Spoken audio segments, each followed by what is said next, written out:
Hello, good evening, everyone. Am I audible? Let me just check that. Yes, I know my camera is not on.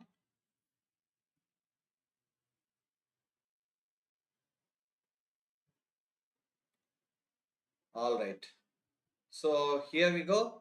So today we'll be discussing about orthopedics. Hope I'm audible. Audio, video, everything is clear. I'm hoping. Let me just check that and open a comment box for you people. All right. So last time we discussed orthopedics just before the exam. Last time we had discussed the orthopedics was just before the exam. So since it was just before the exam, so we had taken a short route, I can say, like, to conclude the content in about a very small period of time, because that was just before the exam, that was required for your revision, and many questions also came for us. Okay. So now we are going to do what? We will discuss in depth. What do I mean by we'll discuss in depth? So we'll go step by step. So we'll make it length. It's gonna be a bit lengthy lecture. So we'll divide it into multiple parts and let's do this lecture. Okay. So just give me one time, once, just give me a clarification if my audio, video, if everything is clear, my dear students, please.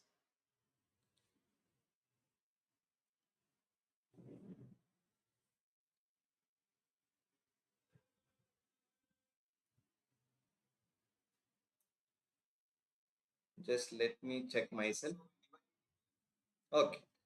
So, all right. So let's start the discussion now, guys. There's one important aspect when it comes to orthopedics. Let me tell you, people, the important aspect is that let's do this one interesting thing. What is that? That is, see, when it comes to exam point of view, so the orthopedics, everybody thinks it is a very small subject, small subject. Okay, it's not really small subject. When it comes to ortho, it is not really small subject, especially when you are speaking with respect to exam itself. Okay, so there comes a lot of questions. So comes a lot of questions, around how many? Around 8 to 10 questions will be there. Okay, orthopedics. In orthopedics, how many? 8 to 10 questions will be there. So that includes your, one of the most interesting part, that includes your radiology as well. With radiology, they'll combine you. Okay. Yes, this will be enough for your FMGE exam. That is for sure. Okay. Now, so let's start the understanding of orthopedics by basics. What is that? Let's understand the bone itself, right? Let's understand the bone itself. So when we need to understand the bone, we need to know the parts of the bone. Okay. Of course, that's enough. So we need to understand the parts of the bone. So bone is a very hard structure made up of minerals. We know all of those things. Okay. So when you look at a bone, my dear students, the proximal part of the bone. So here I have a classic example of the bone, a long bone. Now in this long bone, this proximal part of the bone, what is that? This proximal part of the bone, I'll call it as epiphysis. I'll call it as epiphysis of the bone. What is epiphysis of the bone? That is present at two ends. So this will be called as proximal epiphysis. All this area would be called as epiphysis. Epiphysis. So epiphysis followed by epiphysis, my dear students. There is a part of this area. What is that called as? Metaphysis. That area is called as metaphysis. What is that? Metaphysis. What is that? Metaphysis.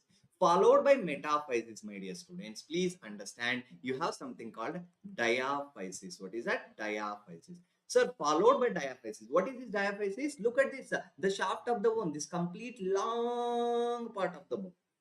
Okay, so this complete long part of the bone, we'll call it as diaphysis. We'll call it as diaphysis. Okay, so what is this diaphysis? This is the long part of the bone. So which is having, what is that? Which is having a, in the inside this long part of the bone, there is a cavity. There is an empty space called as cavity. Which cavity we'll call it as? Called as a medullary cavity. We'll call it as a medullary cavity. So we have a medullary cavity which is located where exactly? Which is located in the diaphysis of the bone. After diaphysis of the bone is done, now if you notice here, the next part of the bone, here this part of the bone, again we will call it as metaphysis and we will call it as epiphysis. So we will have again metaphysis of the bone, followed by the metaphysis of the bone. Again we'll have a epiphysis. So usually epiphysis is the part of the bone which forms your joints. Epiphysis is the part of the bone usually which forms your joints. So diaphysis is the long part of the bone, also called as, usually it will be shaft of the bone. It will be your shaft of the bone.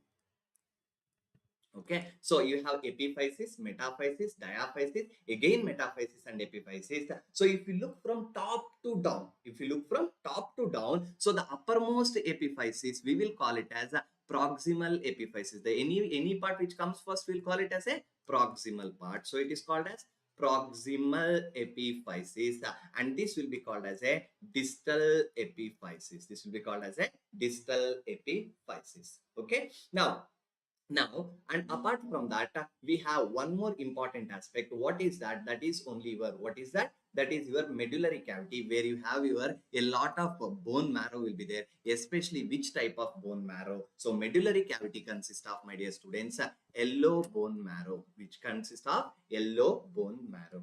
Okay. Okay, so now when we are speaking of it consists of yellow bone marrow and all, let's talk about the next interesting concept here. The epiphysis. Epiphysis is not a very strong bone. It is a type of loose bone called as spongy bone. Both the distal epiphysis and proximal epiphysis will be usually made out of spongy bone. Will be made out of spongy bone. What else called as spongy bone? Okay. Now, once we understood about this part of the bone, consider this is one bone, right? Consider this is one bone. Okay, consider this is. So around the bone, there is a covering, my dear students. Around the bone, there is a covering is present. What is there? There is a covering which is present. So the name of the covering, we will call it as a periosteum, called as periosteum. Peri means surrounding, osteum means bone. So surrounding the bone, whatever we have, we will call it as a periosteum. We'll call it as a periosteum. Periosteum is what? Surrounding of the bone. So that is a layer, which is a periosteum is a layer. Periosteum is a usually layer. So periosteum is a layer which consists of, what is that? That is only your nourishment and supply. Means what exactly it will do is, periosteum is a covering. So it consists of blood vessels, etc., etc. It will provide the nutrition to the bone. One of the most important thing. So if you can notice in this picture, when you zoom in, you can notice one layer is coming off like this. One layer is coming off like this. We'll call it as a periosteum. So if that is not visible also, it is just a layer which is around the bone, that is only called as what? We were periosteum. Now into the periosteum, my dear students, what will happen is that whatever the blood supply is present to the bone, imagine, let's draw this a little better way. Okay, let's change it. Consider this green color structure is your bone. Green color structure is your bone on the both sides. Okay, around the bone we have periosteum. Okay, around the bone we have periosteum. So into this periosteum, whoever the artery which is giving the blood supply will enter inside and go to the bone. So basically, periosteum is responsible for nutrition of the bone. So all the nourishment to the bone comes from where? Comes from your most important structure, that is your periosteum, because it consists of blood supply. Consists of what? Blood supply. So this is the most important aspect. And along with that, the outermost here on the epiphysis, if you notice this blue color structure, this is only cartilage. This is only cartilage. The function of the cartilage is to what? Imagine two bones are forming a joint. Two bones are doing what? Forming a joint. So one bone to another bone, we can't keep the bones directly like this. Okay, so between one bone and another bone, so there is one cartilage. So simple as that. Consider this is a part of your bone which is ending something like this, right? On this area, there is one more bone which is coming and making a joint, right? So we won't let the bones to make the joint directly, but our body has one covering here. We'll call it as cartilage. So this cartilage provides a smooth surface for a joint formation. Smooth surface for what? Joint formation. Clear, everybody? Okay, so once we understood about this, let's talk about the bone marrow itself. So many students have small confusions related to bone marrow. I want to clarify that related to the bone marrow in clear manner. Okay, so let's talk about bone marrow. My dear students, bone marrow will be of two types. We can say there is something called as red bone marrow. So this red bone marrow is responsible for what? This red bone marrow, my dear students, is responsible for the production of majorly your RBCs. What is that? Red blood cells. Majorly your red blood cells. So red blood cells come from where?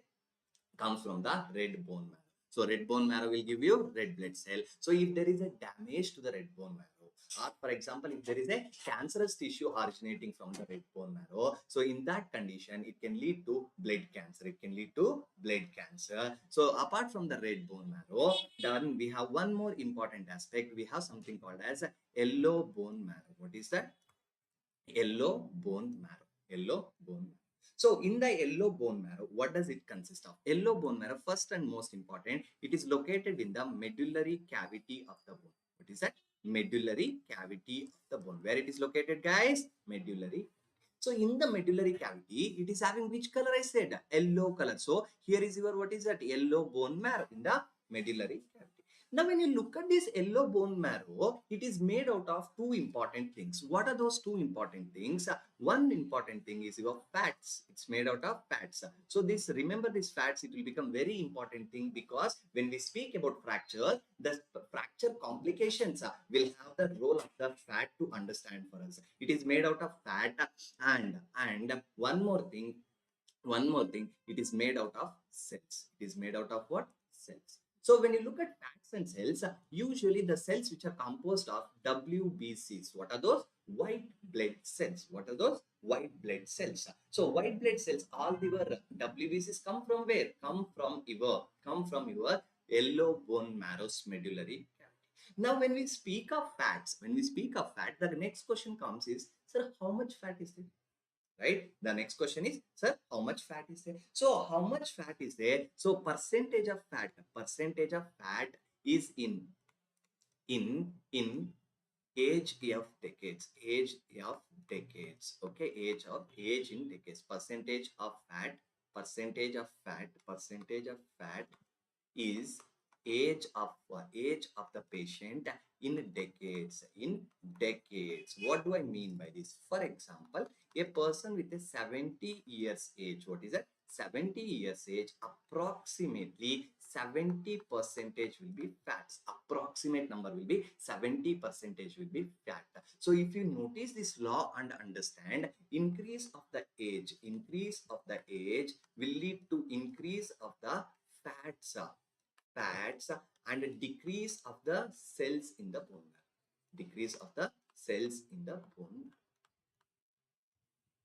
Okay, so this is a story of your bone marrow. Okay, so once we understood about this, let's discuss about the one more important aspect. What is that one more important aspect? There are some canals and periosteum is there, right? So let's talk about these canals and periosteum. So in the bone, my dear students, there are two types of canals. What are those two canals present? The most important canals. Let's talk about the canals first. So canals, there is something called as a Haversian system. What is that? Haversian system. Haversian canals. Okay, and there is one more canals called as Oakman's canal. What is that? Oakman's canals. Okay, so to understand what is Haversian canals, what is Oakman canal, let's understand about the bone itself. Consider this is a part of bone. Okay, this is what, my dear students, a part of bone. Okay, in this bone, if the canals are there, how exactly they are there? So look here, the Haversian canals are along with the bone. So whatever the direction bone is there, Haversian canals also there. They are parallel to the bone. But when you understand about the Oakman's canals, my dear students, they are something which are located like this. What exactly they are? Oakman's canal. So Oakman's canals are perpendicular. Perpendicular to whom? Perpendicular to your Haversian canals. Haversian canals. Okay, so perpendicular to Haversian canals. So when you need to understand about this, there is little more to understand. So if you consider this is one bone, so inside the bone, you have your, what is that? Bone marrow. So that bone marrow can communicate to the outside world using this canal system. What is that? Oakman canal system. Because Oakman canals are doing what? Perpendicular in nature. So if this is the bone, If this is a bone, if canal is along with the same direction as the bone, Haversian canal. Okay. If this is the bone and if they're like these canals, then we'll call it as a Oakman canal. So in Oakman canal, what happens? It is communicating with the bone. So since they're communicating with the bone marrow, so this Oakman canal plays a role in patients with osteomyelitis. In patients with osteomyelitis, osteomyelitis. In patients with which disease? Osteomyelitis. What is osteomyelitis? First, let's understand. So, osteomyelitis is nothing but inflammation of the bone marrow. Osteomyelitis means what? Inflammation of the bone. So, bone marrow is located where? Inside the bone. Where exactly? In the medullary. So, now all the inflammation is present where? In the medullary cavity. So, let's imagine, let's go back and look at this picture. We'll understand it better. So, where is bone marrow located? Look here. This yellow color part, can you notice? So, this is your bone marrow. Now, bone marrow is getting infected. Bone marrow is getting infected. Okay. This infected bone marrow can spread the infection from inside of the bone to outside. It can spread from inside of the bone to outside. How can it spread? Through your which canals? Oakman canals. So in osteomyelitis patient, this plays a role. So if a bone is there, around the bone, soft tissue is there. Around the bone, soft tissue is there. So around the bone, if there is a soft tissue, now from inside, infection will come to outside. Once infection comes outside, it is going to do what? Infect the soft tissue, right? So in osteomyelitis, soft tissue spreading of infection, soft tissue spreading of infection, soft tissue spreading of infection, spreading of infection is by your which canals? Oakman's canal. Which canal? Oakman's canal. Okay, so when you understand about Oakman's canal, now I want you to understand one more part, that is periosteum. So sir, already you told us about the periosteum. So what is periosteum? What is periosteum? Periosteum is a covering. Periosteum is a covering of the bone. So what is the function of this covering? The function of the covering is very simple, to provide the nutrition. Provide the nutrition. Okay, sir, it is a covering on the bone. Agreed. It is providing the nutrition. Now you need to understand one more concept. What is that? See, consider this is only bone. So throughout our discussion, most of the time the pen will become the bone. Okay. Now, on the bone, who is attaching? Periosteum. The thin layer is attaching periosteum. So, periosteum will not just be like this. Between periosteum and bone. So, to attach this bone and periosteum together. So, what is that? There is a bone, the bone, and there is a periosteum. There is a periosteum. So, between the bone and periosteum, there are some fibers which are attaching to each other. Bone and periosteum is attached to each other by some fibers. They'll ask you it as a MCQ. So bone and periosteum attached by fibers, by Sharpie's fibers. What is that? Sharpie's fibers, by Sharpie's fibers. So Sharpie's fibers are responsible for what? Attachment of the bone along with your periosteum. So this is a very important MCQ. Please do remember what are Sharpie's fibers. What are Sharpie's fibers? These are the layers which are covering what? These are the layers which are helping the periosteum to attach with the bone. Helping the periosteum to attach with the bone. So once we understood about this, let's talk about the next important aspect, that is fractures. So when we speak of fracture, there are multiple types of fractures we have. So first, let's understand fracture means what. Fracture means what? So fracture means the bones are having breaking of bone. So it is bones are broken. Bone is broken. So bone is broken, we know that what is a fracture. But understand, when you look at the fractures, when you look at any type of fractures, please understand there are multiple ways to classify them. Okay, multiple ways to classify. So fracture is a loss of continuity of the bone. Loss of continuity of the bone. So where there is a breakage or damage of the bone is there, right? So if breakage or damage of the bone is there, the question comes to us is what? What are the types of fracture? So types of fracture, first let's understand based on the pattern.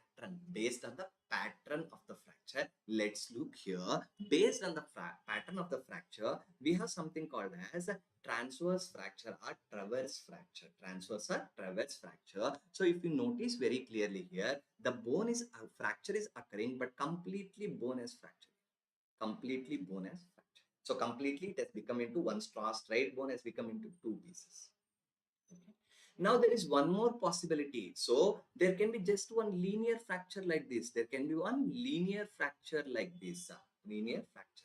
When you are speaking of linear fracture like this, again look here. In the linear fracture, one side there is a fracture, but on the another side it is healthy. Another side it is healthy, only a linear fracture. In a linear fracture, which sometimes referred as hairline fracture. All right. So this is your linear. Now, once next important aspect that is only called as oblique non-displaced fracture. So if you notice here, the fracture is not straight. It is not straight like this, but the fracture is going obliquely like this. So which direction? Obliquely direction. But if you notice one more thing, but the two bones, fragments of the bone, this is one part of the bone, this is one part of the bone, they're still in the same position. The fracture has occurred, but they're not separate. Okay, fracture has occurred, but not separate. But oblique displaced fracture, if you notice, oblique displaced fracture, if you notice, what is happening, my dear students? Here, what is happening? The bone has been fractured. The bone has been fractured along with the fracture of the bone. Allow one second, guys. Let me open the chart.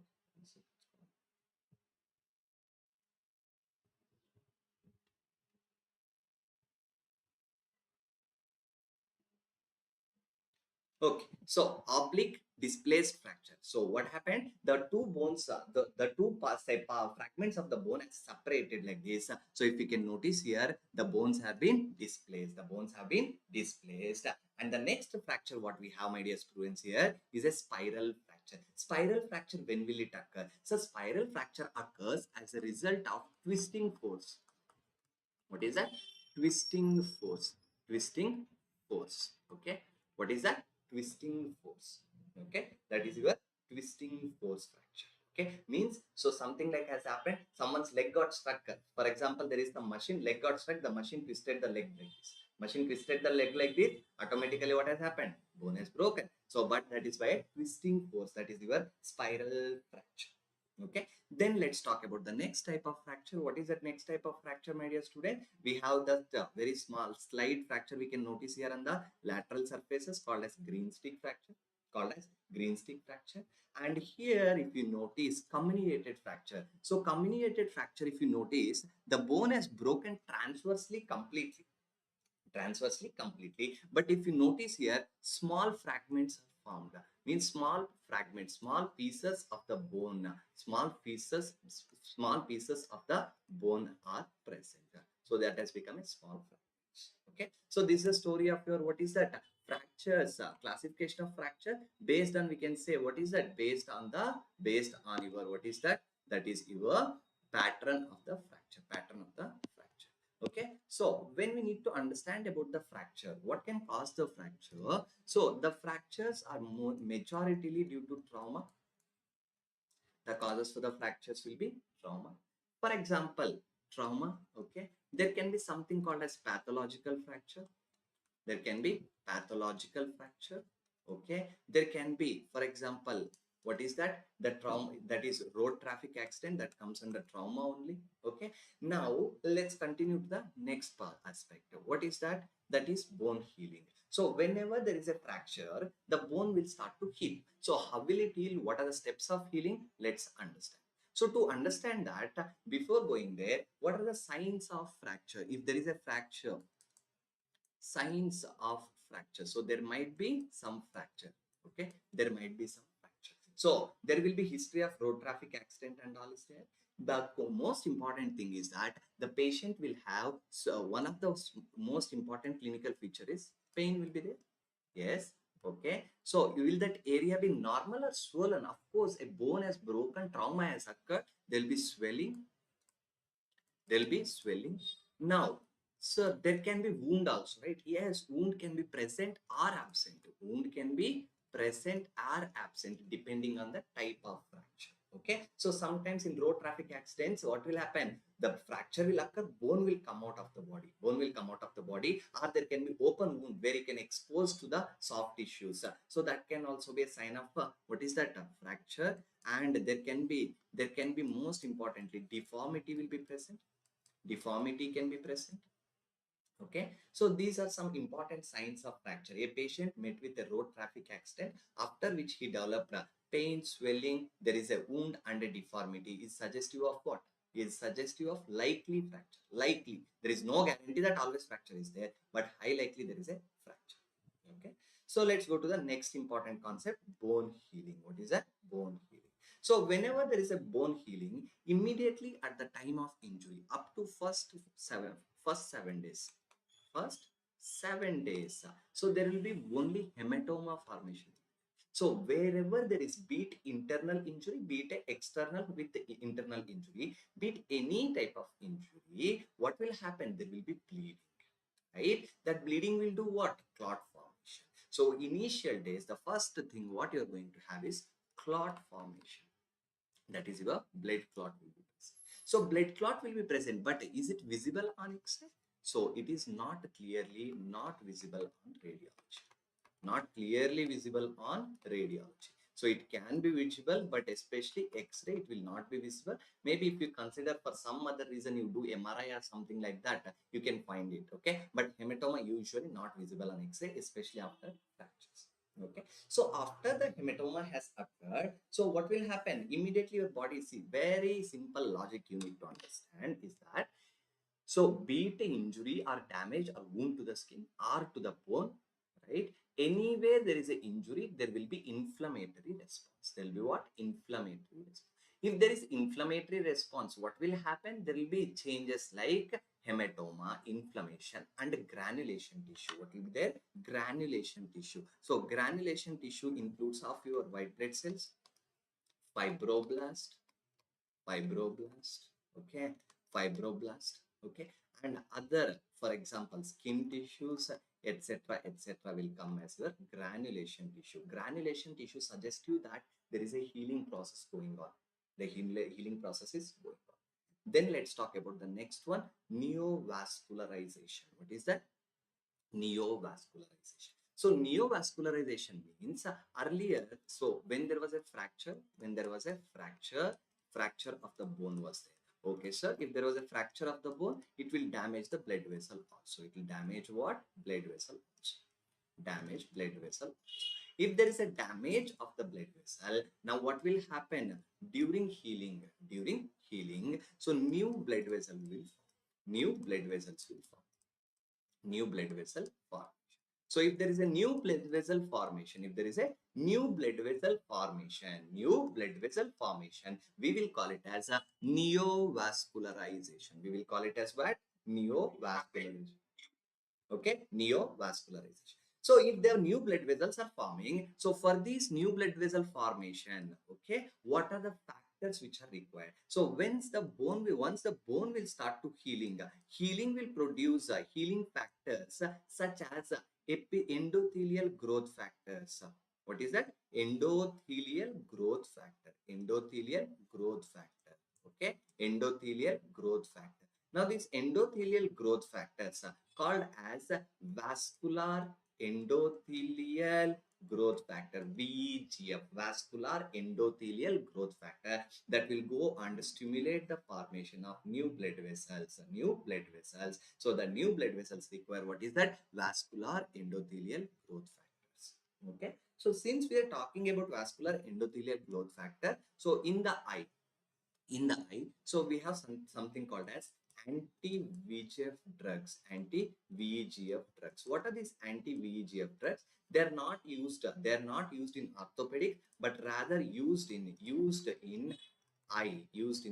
ophthalmology practice during the diseases of in CRVO, and also CRAO. Okay, so there are something called as chronic retinal venous occlusion and chronic arterial occlusion. There they consider this anti-VEGF drug. And here in orthopedics, we don't use this kind of drug. Just since the point of vascular endothelial growth factor came, so I'm just revising it for you people. So anti-VEGF drugs such as bevacizumab, bevacizumab. Okay, and there is one more thing called as ranibizumab. Okay, so how did we remember it? I used to remember it as bevacizumab. What is that? Bewakoof Rani. Okay, so Bewakoof Rani is a technique for you to remember. That is that. What is that? Bewakoof Rani is a mnemonic for remembering your what is that? Bevasuzumab and Rani Suzumab, which are not used in orthopedic practice. Since it came up here, I am telling you people. All right, sir. Everybody able to follow everything? All good? Okay. So let's continue the bone healing. Now, till now, there is only blood vessels. Now, till now, we spoke nothing about the bone itself. We need to speak of the bone also. So, bone healing will occur. Bone healing will occur. Here, if you can notice, there is something here which is occurring. So, that is only called as callus formation. What is that? Callus formation. What is that? Callus formation. So, what is this callus, my dear students? So, callus is such a thing. It is the first stable, first stable stage of healing. It is the first stable stage of healing of bone. What do I mean by this? Means till the formation of the callus. So imagine, so my friend went and he hit himself in a bike or something. He fractured his radius, and once he fractured his radius, now there was a cast we put on. So once we put on a cast, for him, what is going to happen? Slowly, first clot will form. Okay. Then next important thing, what is that? Stable stage. What is that? Stable stage will come. What is that? That is the time when two bones are attached to each other back again for the first time after the fracture. Okay. So this is the first stable stage, and they'll ask you most important MCQ. Minimum of how much time is required? Minimum of 3 weeks is required. Minimum of how many weeks? 3 weeks is required to see first stage of healing, that is callus formation on the bone. So it requires what? Minimum of 3 weeks, which requires what? Minimum of 3 weeks to form the first stable stage of healing, that is your callus. That is your callus. And this is the first radiological sign of healing also. This is the first radiological sign of healing also. First radiological sign of healing. First radiological sign of healing. Sign of healing. That is only your callus. So callus will have a stable stage, and most importantly here what will be there? So here if you can notice here, this is your callus formation where there is small granulation tissue and stability of the bone can be. So once we understood about the callus, the next step of bone healing, my dear students, something called as modeling of the bone and remodeling of the bone. What is that? Remodeling of the bone. So remodeling of the bone is removal of connective tissue, okay, connective tissue, because connective tissue has formed, and replaced by bony tissue. That is your bone tissue. We'll call it as remodeling. And the last stage of the bone healing comes called as modeling of the bone. What is that? Modeling of the bone. So here in this stage, modeling of the bone is the longest stage of bone healing. Is the longest stage of bone healing. In this longest stage of bone healing, what exactly we need to remember here, that is most important point to be remembered, is this is the longest stage of the bone healing, and this will take place over the period of years. So months to years it will take. It's not 1 day or 2 day process. It will take longest process. Sir, what happens in modeling? So in the modeling of the bone, what happens is getting the bone into original state as before the fracture. Okay, so just replaced by bone tissue, no, it is not going to work. We need to bring it into the similar aspect like the previously it was there. So that is the longest stage, and modeling can occur quickly in children. It is quick in children, because they have a fast tendency to heal. So this is a story of your bone healing. So bone healing will have what and all the stages? Yes, first thing is your hematoma, second granulation tissue, neovascularization, then callus formation, modeling and remodeling. Okay, remodeling. So classification of fractures. First, let's understand classification of fracture based on the etiology. What has caused the fracture? Based on that, we are going to look at the two types of fractures. One is post-traumatic fracture. So post-traumatic fracture is due to causes or road traffic accident, right? Industrial accidents, industrial accidents. Okay, so industrial accidents. Okay, some war or violence, or for example, fall from heights. Fall from heights. So these are your, what is that? Fall from heights. These are few causes for your, what is that? Post-traumatic fracture. So this post-traumatic fracture can cause multiple types of bone fracture. This post-traumatic fracture can be open fracture, means there is a wound, there is a wound will be present, or for example this can just have a closed fracture. So here there is no wound, only fracture of the bone is present. Both are possible with the post-traumatic fracture. Both are possible with what is a post-traumatic. So the next important factors we have, my dear student, fracture is a pathological fracture. What is that called as? Pathological fracture. So this pathological fracture occurs with what? Occurs at domestic accidents. Domestic accidents. So what do I mean by domestic accident and which people it will occur? So it is as a result of domestic accidents. So domestic accident, here the force, see, industrial accident means some large object fell on, or some car came and hit, like road traffic accident, or for example someone fell from first floor of the building. So there is no possibility that you can prevent the fracture. But pathological fracture will occur with even small forces also. It doesn't require a large force. Even small force can do the fracture. What do I mean by this? So there are some, this is seen with some people, a group of people, which is that seen with a group of people called as one of the most important people. Who are these people? So seen with the metabolic bone disease patients.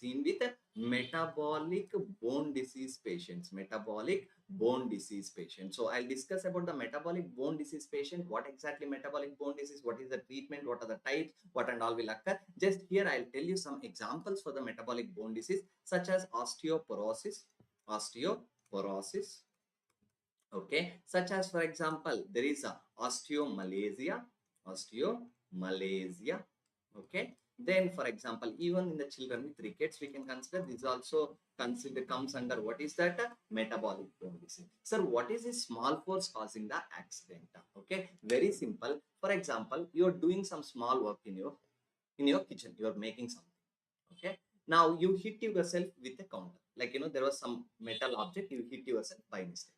Normally it won't cause fracture in a healthy people, but in some people even with a small force of hit like this would have caused a minor fracture may be possible.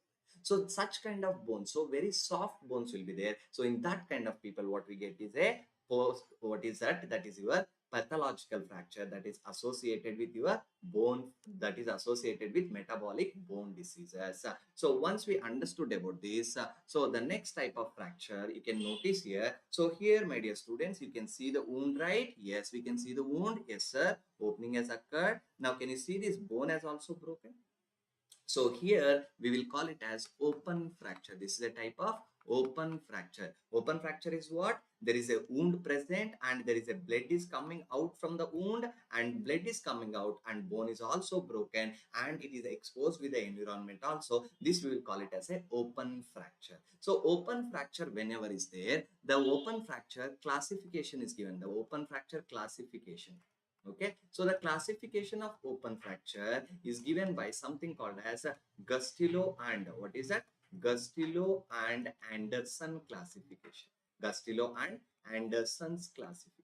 So even is sometimes what can they ask you? Open fractures are classified using which classification? That is also a possible MCQ. Open fractures are classified using which classification is also a possible question for you people. That is only your Gustilo and Anderson's classification. What is that? Gustilo and Anderson classification. Okay, so we understood about this name of the classification. Let's understand the Gustilo and Anderson classification. So Gustilo and Anderson classification have grade 1, grade 2 and grade 3. So there are 3 grades of Gustilo and Anderson classification. Okay, so what are these 3 stages? So let's look here. There is a big classification. So here in Gustilo and Anderson classification, if you are using, that means mandatorily there is a open fracture. There is which fracture? Open fracture is mandatory, that is present there.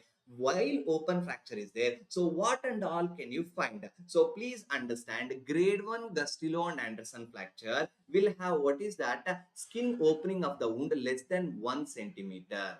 1 centimeter, and other things that is due to as a result of transverse or oblique fracture. So sir, what should we remember for our exam? Sir, you need to remember Gustilo and Anderson classification number 1 is less than 1 centimeter of wound. Less than how much wound? 1 centimeter of the wound. And here in the Gustilo and Anderson 2, so here we have more than 1 centimeter and there is a transverse oblique fracture and all. Remember this as a rule for you people. The wound size is more than 1 centimeter, more than 1 centimeter to up to what is that? Up to 10 centimeter wound. Up to what? 10 centimeter wound. We will call it as Gustilo and Anderson classification number 2. So that is grade 2 of Gustilo and Anderson classification. Now grade 3, my dear students. What is this? Grade 3 is having types. Grade 3A, grade 3B, and grade 3C.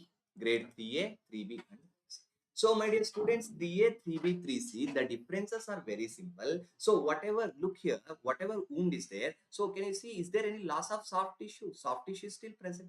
Soft tissue is still present, right? So if we reduce this wound, means if we place the bone normally, we will be able to cover the wound, means adequate soft tissue is present. What is it?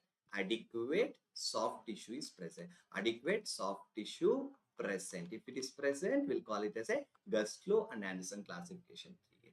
So there is non-adequate. There is what? Non-adequate. Non-adequate what? Non-adequate soft tissue. If there is a non-adequate soft tissue, then definitely it will come under Gustilo and Anderson 3B. Gustilo and Anderson 3B. And 3C of this classification, wherever there is a injury to the blood vessel. Injury to the blood vessel. So injury to the blood vessel will come under what is that? 3C. What is that? Injury to the vessel. So vascular injury, if it is present, it is called as Gustilo and Anderson 3. So very simple. Less than 1 centimeter grade 1, 1 to 10 grade 2, grade 3. 3A means sufficient tissue is there. 3B, tissue is not there. 3C is injury to the vessels. Injury to the vessels. And this is a very important question which can be asked. A patient who was driving a bike, met with a road traffic accident. I want you people to answer this question. A patient was driving a bike, met with a road traffic accident, and was brought to the emergency. Upon emergency, they noticed a open wound of 18 centimeter, a open wound of 18 centimeter with inadequate soft tissue, with inadequate soft tissue to cover. So this comes under which classification of Gustilo and Anderson? Options are 3, class 3 only. Option B, grade 2. Option C, grade 3B, and grade 3C. Option D is grade 3C. Okay, which is the answer? Come on, tell me.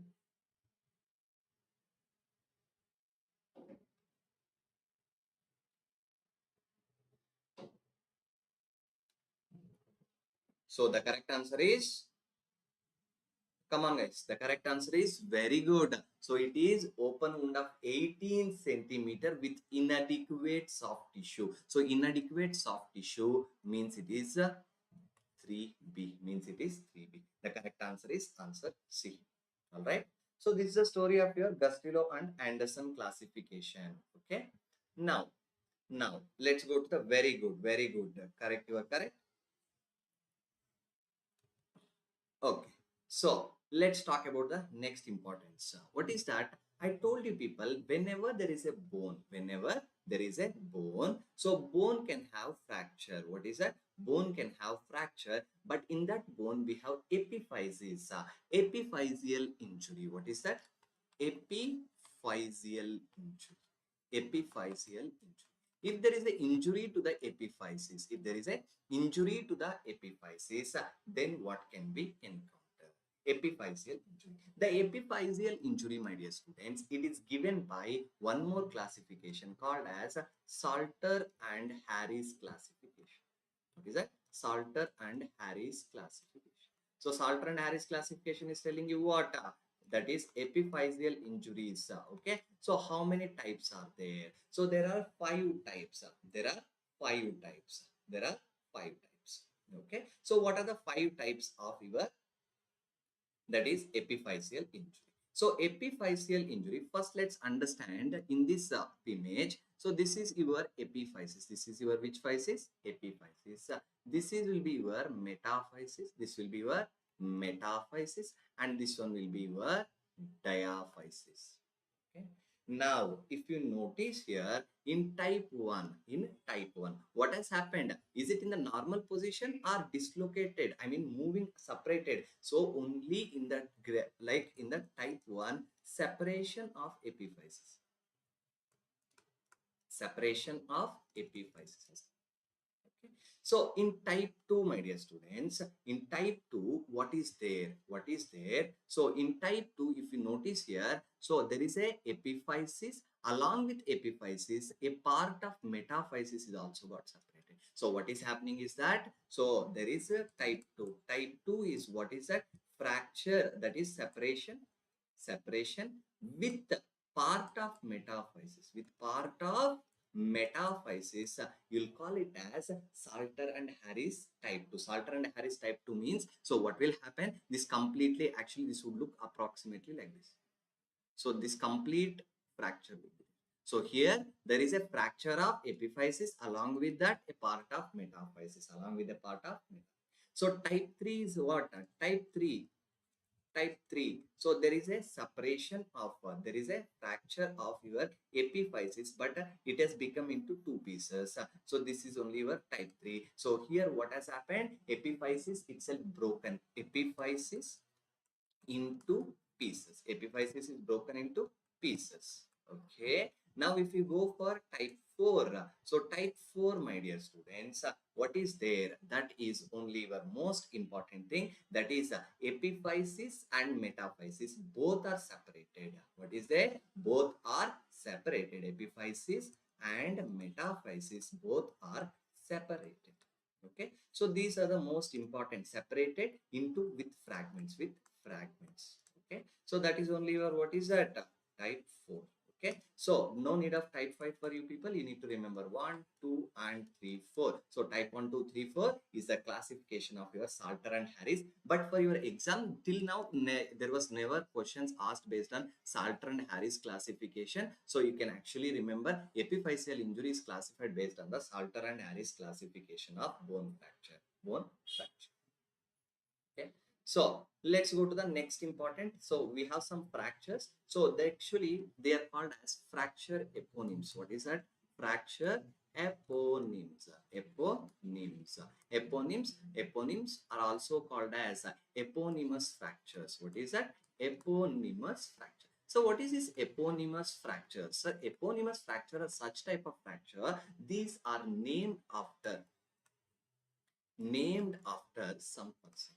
Named after a person. These are named after a person. So it is like a person who would have discovered that fracture, or that person would have experienced that fracture for first time, or such kind of history will be there for this fracture. That is why we'll name this fracture. So the fracture eponyms, upper limb fracture, which ones? Eponymous fracture. Eponymous fractures of upper limb. Eponymous fractures of upper limb. Let's talk about. So my dear students, we have one important thing. What is that? Nightstick fracture. What is that? Nightstick fracture. So nightstick fracture, if we notice here, first let's look at this image. Let's look at this image. So here you can notice which bones, my dear students? Carpal bones. Which bones?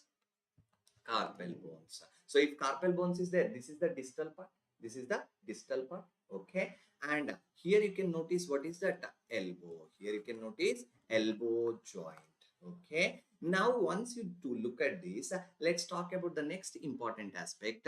So here you can notice one part of the radius, and from anatomy you should recall. So there is a part of the radius which is coming like this, right? So this is only your styloid process of the radius. What is that? Styloid process of the radius. So if styloid process of the radius is there, so this will be which bone? That is styloid process is telling you it is a radius bone. It is a radius bone. Okay, and if you notice here, so there is one part of the ulna which is coming like this. There is a part of ulna you can notice here. So this is only called as a olecranon process. Olecranon process. Olecranon process. So this olecranon process is telling this is which bone? Ulna. This is which bone? Ulna. Okay. Now when you look at radius, is there any discontinuity? Discontinuity? No, no, no, no. Everything is. But if you notice here in the ulna, there is a fracture. There is a fracture. So this fracture is occurring where? Is it at the metaphysis, diaphysis, or epiphysis? It is at the level of diaphysis. It is at the level of diaphysis. Okay. So what is a nightstick fracture, my dear students? Nightstick fracture is such type of fracture which is having what? Which is having diaphysial fracture of ulna. What is that? Diaphysial fracture. Diaphysial fracture. So diaphysial fracture, which can also be called as ulnar shaft. What is that? Ulnar shaft. Ulnar shaft. So if ulnar shaft is broken, that is called as nightstick fracture. Okay, what do I mean by, sir, why it is called as nightstick fracture? Okay, now I'll tell you, people, please listen to me. If somebody takes some stick, okay, a big one, and come to beat at your head. If they come to beat at your head like this, the next thing you are going to do in your defense is put your hands. As soon as you put your hands like that, the stick will come out. As soon as stick falls here, this from here, ulna will break. Because you notice here, my little finger side is ulna, big finger side is your radius. So basically, what is this called as first finger? What is it? Thumb or first finger. This is fifth finger or a little finger. So on the side of little finger, what is there? Ulna. On a side of which is that? This side will be radius at the side of thumb. So if somebody comes to hit you, you're going to do oh. Okay. So you're going to get scared, and that person will beat here. As soon as the person's beating falls here, then you are going to have a fracture at the level of where? Ulna. So it will come and fall here. Ulna will fracture, called as diaphysial fracture. So diaphysial fracture of ulna. But here, if you notice, in the distally or proximally, on the both side, radius and ulna are in place. Here also radius and ulna are in place. They haven't gone separated from the joint. So here normal radio ulnar joint. Normal radio ulnar joint. Sir, how many radio ulnar joints will be there? Sir, one on the distal side called as distal radio ulnar joint. One on the proximal here in the level of elbow, we'll call it as a proximal radio ulnar joint. So this is a story of your, what is that? Nightstick fracture. So nightstick fracture is a diaphysial or ulnar shaft fracture in which radio ulnar joints are normal and the elbow is normal, but that is a mechanism also I explained. When somebody hits you, bam, you hold like this. So that is a mechanism. Okay, let's go to the next one. That is called as Schaffer fracture. So when you need to understand about the Schaffer fracture, so here you need to understand you need to identify the bones. So which bones you have here? Which are these bones? Yes, your carpal bones. What is that? Carpal bones. Okay. After your carpal bones, anywhere if styloid process is there, we will call it as styloid process is present in which part of the bone? Radius. Okay, in upper limb we have radius. So here what do we have? Ulna. Here what do you have? Ulna. So when you find out which is which bone, that is only half of your work will be done. Okay. Good evening. Good evening. All right. So once you notice here, so in the radius, which part of the radius is this? Styloid process of the radius. What is that? Styloid process of the radius. So this styloid process, if you look very carefully here, my dear students, look here. So this radial styloid process has broken. You notice here, this is your fracture. This is your fracture line. Okay. So there is a fracture of radial styloid process. We'll call it as what? Schaffer fracture. So first and most important, then that is your fracture of radial styloid process. Okay, so that is only called as your Shuffle's fracture. Okay, so radial styloid process has been fractured, and here all the joints remain looks normal to me. So this is a normal radio ulnar joint. This is a normal radio ulnar joint. Okay, so this is your Shuffle's fracture. This is your what is that? Shuffle's fracture. Okay, all right. Then the two most confusing fracture, and everybody makes mistake of this fracture. So I want you people to understand this two very VIP fractures. I can say very important fractures. What do I mean by it's not about like this is some textbook information. I'm saying these fractures are very important. The reason is being simple. So these two names are very confusing. Since they are very confusing and very frequently asked, like very important names. These are two very important names. One is your Galeazzi fracture, one more is your Monteggia fracture. One more is your Monteggia fracture. Okay. So first, what is Galeazzi? What is Monteggia? So Monteggia and Galeazzi are your radius and ulnar fractures. Okay. First, let's discuss one by one. Okay. So what is what? Okay, now if you notice here, my dear students, so here you have your styloid process and all is clearly present. Is styloid process and clearly present. This is your which bone? Radius bone. Okay, so if you look here in the radius bone, what has happened? Shaft has been broken. Shaft has been. Along with that, so when you take anterior posterior view, one view will be there. So when you take oblique view, there will be different view. So on different views, will get a different aspect. On the lateral view, if you notice, ulnar joint, ulnar from the joint, it has come separated. It has come separated. So this is distal or proximal. Here is the near to carpal bones. It is a distal joint. So in the distal part of the bone, in the distal part of the radio-ulnar joint. So first thing, dislocation of which bone? Of ulna. Dislocation of ulna at which joint? Proximal or distal? Yes, distal radio-ulnar joint. Distal radio-ulnar joint. Okay. Now,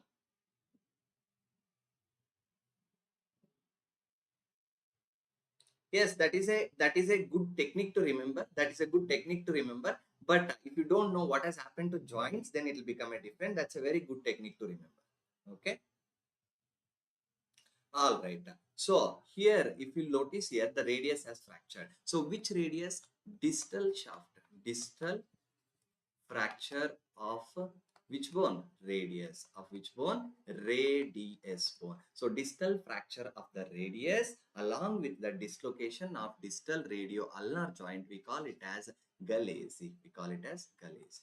Okay. Let's talk about Monteggia fracture. So to identify the Monteggia fracture, now if you notice here this bone, notice here this bone? Yes. So this is which part of the bone? From anatomy, tell me. It is the head of the radius. Head of the radius. Head of the radius. Sir, if I don't understand which is the head of the radius, which is head and which is neck, I don't understand, means what will I do? So if you don't understand, that means I want you to look at the next possible point here. So there is one curve which is coming like this. Let's look here, right? So this is your, what is that? Olecranon process. This is your olecranon process. So if you follow this olecranon process, you look here, this is your ulnar bone. Ulnar bone has been fractured. So here olecranon process will guide you which one is which one. So here if you notice, what has happened? Fracture of ulna. Fracture of ulna, and most importantly, which part? Proximal shaft. Proximal shaft of ulna. Proximal ulnar shaft fracture. Along with that dislocation. See, here is the elbow. Leaving elbow, where has come the radius? Radius come all the way up like this. So it is telling you what is that? Proximal radio ulnar joint disruption. Proximal radio-ulnar joint disruption. So that is only your Monteggia fracture. That is only your, what is that? Monteggia fracture. So Galeazzi is done and Monteggia is also done. Okay. So there is one good technique. Yes, many people will remember Galeazzi as a G for ground. Galeazzi is a ground. So that is bottom 1/3 of the arm fracture. sorry, that is bottom one third. And for example, Monteggia, so like a moon stays up, that is the upper part of the hand, like upper part of your forearm fracture will be considered. So upper one third Monteggia, lower one third Galeazzi. In Galeazzi, fractured bone is radius. Okay, fractured bone is radius, and Monteggia fractured bone is ulna. So these two are very important questions, very much many times asked. So this can make a difference between 149 and 150. That much important question is Monteggia and Galeazzi. Okay. So once we are done with Monteggia and Galeazzi, let's go to the next important aspect. What is this Colles fracture? What is this Colles fracture? Okay, so my dear students, Colles fracture. So whenever there is a Colles fracture, first it is mostly seen with which type of people? Seen as a pathological fracture. It is not seen in normal people. Usually seen as a pathological fracture. So pathological fracture means what do they have? Come on, guys, tell me. Yes, what do they have? Metabolic bone disease. What do they have? Metabolic bone disease. So Colles fracture is a type of pathological fracture. When do we see them? Metabolic bone disease like osteomalacia, osteoporosis. So these people have a weaker bones. Have a weaker bones. Usually, when will it occur? When will it occur? It can occur as a result of falling on outstretched hand. Outstretched. So falling on outstretched hand will be the cause. What do I mean by this? So I have stretched my hand like this. What is there? I have stretched my hand like this and I'll fall. So if I fall like this, what will happen? I'm going to hit something here. If I'm going to hit something here, the force will go to my joint and that will cause the damage. Okay. So outstretched hand means open hand. If you fall in an open hand like this, you are going to have a, what is that? Colles fracture. So like this, your hand should be open and go hit something. Okay. So that is only your outstretched hand fracture. Okay, so the hand is like this. Now let's talk about the next important aspect. What is that? So this Colles fracture, there is a fracture, agreed. So it is seen with the metabolic bone disease. So the distal part of the bone, so there is a distal fracture. There is a distal. And if you notice here, my dear students, it is completely bone has been fractured here. Completely bone has been fractured. So distal and a transverse radial fracture. Transverse radial fracture. Transverse radial fracture. So it is a type of, what is that? Distal and transverse radial fracture. So if there is a distal and transverse radial fracture, if there is a distal and transverse radial fracture, so what is going to happen? So this outstretched Colles fracture, so please understand a transverse fracture, so once there is a transverse fracture, what can happen, my dear students? It can cause complications. It can cause complications. So complications such as what? So complications of Colles fracture are very important, such as, for example, such as one disease called as carpal tunnel syndrome. What is that? Carpal tunnel syndrome. Carpal tunnel syndrome. Okay. One complication is carpal tunnel syndrome. Then it can cause nerve injury. This is also nerve injury. Then it can also lead to radial nerve injury. Radial nerve injury. Okay. So radial nerve injury. So these are two complications, but I'll go in depth about the complications when I'm discussing about the upper limb fractures. Okay. So now please listen to me. And also it can have malunion called as a dinner fork deformity. Dinner fork deformity. Okay. So what are these three things? I'll just give you a glimpse of it. You can understand. So when you look at this, when there is a radius fracture which has occurred in the distal part, what will happen? So there is one part of your hand here I have highlighted. Notice here. So we have a tendon which is sitting like this. We have a tendon which is sitting like this. We call this as a flexor retinaculum. What do we call it as? Flexor retinaculum. What is that called as? Flexor retinaculum. Okay. So below the flexor retinaculum, if you notice below the flexor retinaculum, one nerve is going called as median nerve. Called as median nerve. So when you look at a median nerve, so first understand median nerve is what? Median nerve, my dear students, is a type of sensory nerve. Median is a both sensory and as well as motor. Sensory and motor. Median nerve is sensory and So most importantly, what can happen? So this median nerve, most of the sensory supply in this area. Look here, in this area and half of this finger. So we call this as a first finger, second finger, third finger, half of the fourth finger. On the anterior surface, the sensory supply is given by your median. Okay, so what is that? Half of the sensory supply, half of this area. What is that? So first finger anterior surface, second finger anterior surface, third finger, and half of the fourth finger. So whatever the area which is highlighted in the blue here, which is highlighted in the blue here, that is innervated, or that nerve supply is done by your which nerve? Median nerve. Which nerve? Median nerve. Okay. So now median nerve, will it keep quiet? No, median nerve was doing its work, but just because of the radial fracture, radius fracture, what will happen? That can compress the median nerve. It will compress the median nerve. It will compress the median nerve. Who is compressing the median nerve? Compress the median nerve is done by fracture. Because of the fracture, which fracture?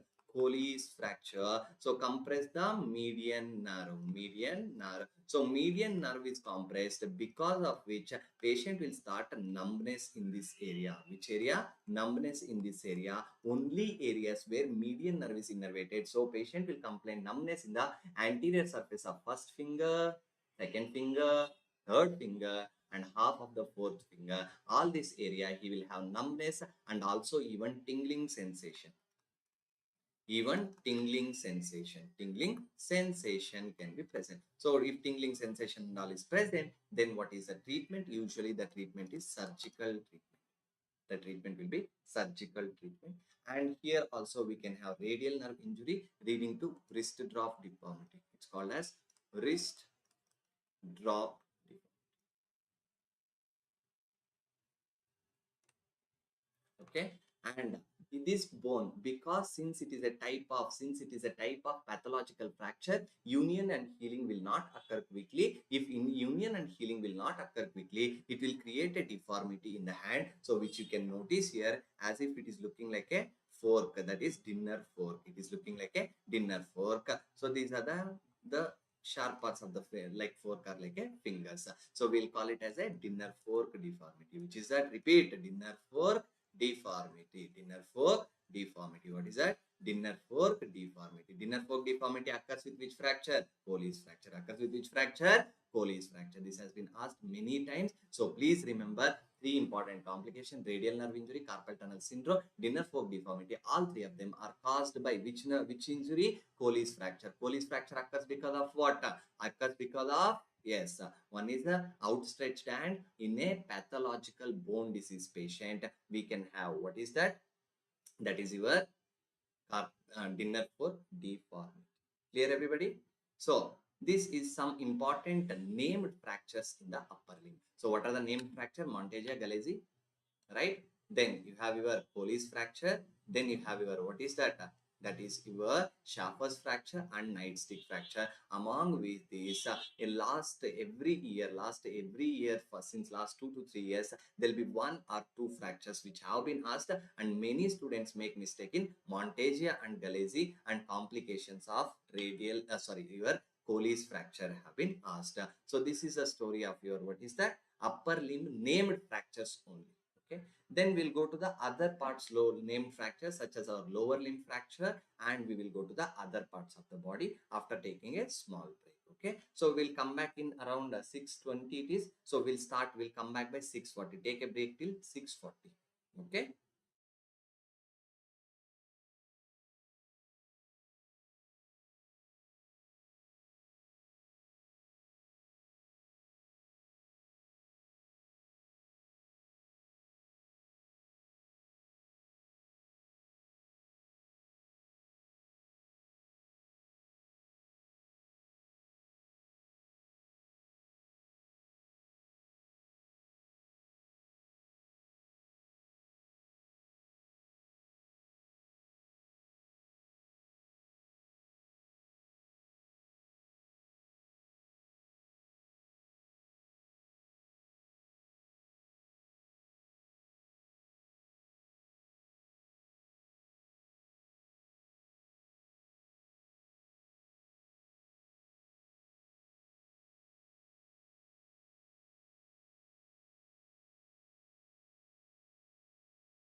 All right.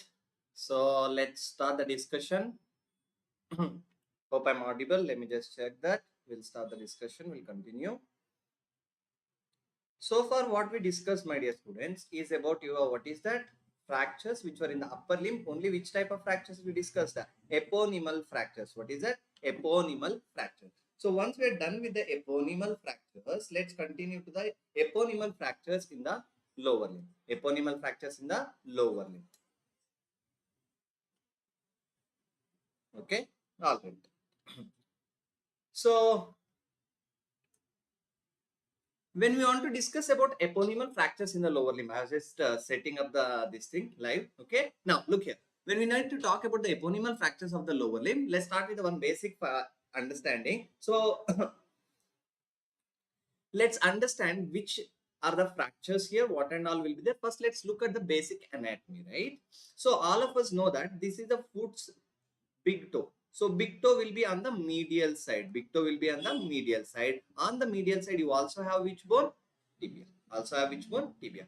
And on the lateral side, we have a thin bone called as fibula. Thin bone called as fibula. So we have tibia and fibula. Tibia and fibula. So here you can notice there is a tibial shaft fracture. But sir, will they give us like this in the exam? No, right? So when they don't give us like that, we need to understand one important concept about basic points. So here on this side, whatever you can palpate on the lateral side of your ankle, we'll call it as lateral malleolus. Lateral malleolus.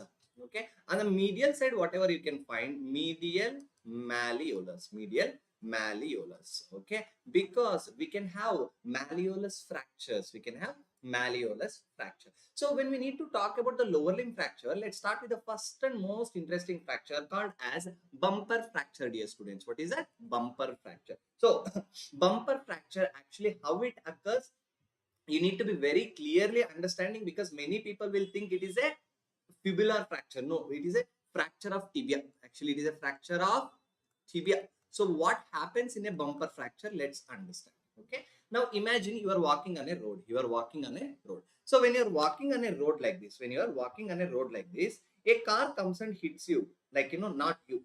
Okay. There is a victim or a patient. Okay. So he was walking like this. Car comes and hits him from the lateral side. This is a car. This is a car. Car comes and hits him from the lateral. So as soon as it hits him from the lateral side, you understand the bumper of the car will come approximately about our knee level. Bumper of the car comes approximately about the knee level. So once the bumper hits the knee level, so it is going to fracture actually tibia. Okay, you look here. So the car will come and hit right on this area. Car will come and hit on this area. So this part of the tibia will be fractured. On an average adult, bumper fracture means when the person is walking, if it hits, it will hit at the level of knee. So now you don't tell me, sir, if the patient is very short, patient is very tall. See, I am talking about an average person. So if the car hits on the lateral side from the knee, so definitely it is going to cause your fracture of tibia. Okay. So fracture of tibia on which side? On the lateral side. On the lateral side, it occurs as a result of car accidents. It occurs as a result of car accident to a walking person. That is only called as bumper fractures. So bumper fracture, if you notice here, so please keenly notice here, we have a fracture line. You can notice here. So this is coming all the way like this. So this fracture line is a classic example for your bumper fracture. So what is bumper fracture? This is a bumper fracture. Okay. So once you understood about the bumper fracture, let's go to the next one called as Jones fracture. Okay. There are other fractures also which we will discuss with the lower limb once again. Okay. With the lower limb we'll discuss once again. There is a Jones fracture. Jones fracture occurs where what happens? Jones fracture, to understand this Jones fracture, so first listen to me. So this is the image of a Jones fracture. This is the image of a Jones fracture. If you notice here, there is a small fracture which is occurring here. So here it is even more noticeable, the small fracture occurring here. So where exactly? In the foot. This is in the image of the foot. Okay. This is the image of the foot. Okay. So that Jones fracture occurs in which area of the body? Foot of the body. Now this is also called as stress fracture. Stress fracture are also called as marching fracture. What is that? Marching fracture. Okay, so there is some, let's imagine there is some uneven surface and you are like, you are doing some physical activity or exercise and you're doing it very vigorously, continuously, force will fall on the foot. Okay, on the foot, please understand your little finger of the foot, not on the hand, of the little finger of the foot. Okay, so little finger of the foot, here we'll have what is that? Metatarsal bone of the foot, right? So because of hitting your leg like this very strongly again and again, so this area will start to become damaged. So that is what is marching fracture. In marching also they will do this activity, right? So that will hit the from the ground, especially if there is an uneven surface, definitely it can occur. So marching fracture or a stress fracture occurs as a result of vigorous practice also. Vigorous practice also, vigorous practice of any physical activity. Okay, so vigorous practice and it occurs, this is also MCQ which was asked previously. They will ask you Jones fracture is which bone is fractured. This bone is fractured, the bone fractured here is, please remember, it is fifth metatarsal, fifth metatarsal bone. That to which part of the fifth metatarsal bone? So this is a proximal area, this is called as proximal area. This is a proximal fifth metatarsal bone fracture. We'll call it as a Jones fracture. We'll call it as what? Jones fracture. So it occurs as a result of stress or marching, vigorous practice, and fifth metatarsal will have a fracture. We'll call it as a Jones fracture. And let's talk about some named fracture in the spine. So to understand the spine, please understand. So very basic things, because multiple times. Yes, very good. It's fifth metatarsal. You're absolutely correct. Okay. Now look here. When we are speaking of spine, so spine, you need to understand one interesting thing. What is that? So many students will get confused. Sir, which side human body is there? Which side what is there? So please understand, when we are speaking of spine, so this is the back of a person. This is the back of a person. All of you know this. If you don't know also, you look here. The spinous processes which are present will tell you this is the back of it. Okay. Now, look here, this side will be the human body. This side will be your human body, of course. Now, this part of the spine is called as cervical spine. Cervical spine. And here we have a thoracic spine. Here we have a thoracic spine. Okay, here we have a lumbar spine. Lumbar spine will always have inward curvature. This will be called as lumbar spine. Lumbar spine will always have a inward curvature. We will call it as lordosis. What is that? Lordosis. So what is lordosis? The inward curvature of your, what is that? That is your lumbar spine. Okay, that is only called as lumbar lordosis. And then you have your sacral bone and coccyx bone. So in this, first let's understand the first vertebra, that is C1 and C2. C1 and C2. Okay, so C1 and C2. What is this? What is this? So this is axio-atlantic joint, atlanto-axial joint. It is only your atlanto-axial joint, atlanto-axial joint. So all of you know. So C1 is your atlas, C2 is your axis. Okay, and C1 is attached to the occipital bone. So let's talk about let's talk about this. So here, axis, if you notice, axis will have odontoid process, and here you have an atlas. So this Jefferson's fracture, Jefferson's fracture is a fracture which occurs. What is that? That is most important thing. That is fracture of your atlas bone. Fracture of your atlas bone. Fracture of your atlas bone will be called as a Jefferson's fracture. So usually Jefferson's fracture finding is really difficult with a X-ray. So here you can notice this. This is the atlas. So atlas has gone broken. Atlas has broken. Atlas has broken. So this is only your Jefferson's fracture. This is only your Jefferson's fracture. Okay. So that is the story of your which fracture? Jefferson's fracture. Jefferson's fracture. Okay. So once we understood about this, let's continue to the next important, Clay-Chevalier's fracture. What is this Clay-Chevalier's fracture? So my dear students, Clay-Chevalier's fracture is a fracture of spinous process. What is that? Spinous process. Okay, spinous process. So spinous process of what is that? Of your, most commonly, see, Atlas and axis fracture will occur as a result of hangman fracture. I'll tell you about it. For now, we are just covering through the fracture eponyms. Okay, you're absolutely correct. Okay. Now, Clay-Cheval's fracture. What is this Clay-Cheval's fracture? So Clay-Cheval's fracture, what is happening? Fracture of spinous process. Okay. So in the whatever this is there, spinous fracture. Okay, spinous fracture. So the spinous fracture, whatever fracture is occurring, please understand the spinous process fracture is at a level of C7 or T1 what, sorry, T1 not T4, T1 vertebra, T1 vertebra. Usually if there is a fracture, we call it as Clay-Cheval's fracture. They can ask you a direct MCQ, which is this fracture? This fracture is a Clay-Cheval's fracture. Okay, let's go to the next one, hangman fracture. Hangman fracture is a fracture of, look here, C2 vertebra. Okay, C2 vertebra, mostly C2, and sometimes it can even include C1 also. Sometimes it can include C1, but mostly fracture of C2, along with that traumatic subluxation. What is that? Traumatic subluxation. What is that? Traumatic subluxation. Traumatic subluxation of, what is that? Traumatic subluxation of your, what is that? C2 and C3. C2 and C3. Okay, C2 and C3. Okay, very good, Karthik Pradhan and Spring Hearts. You both are correct.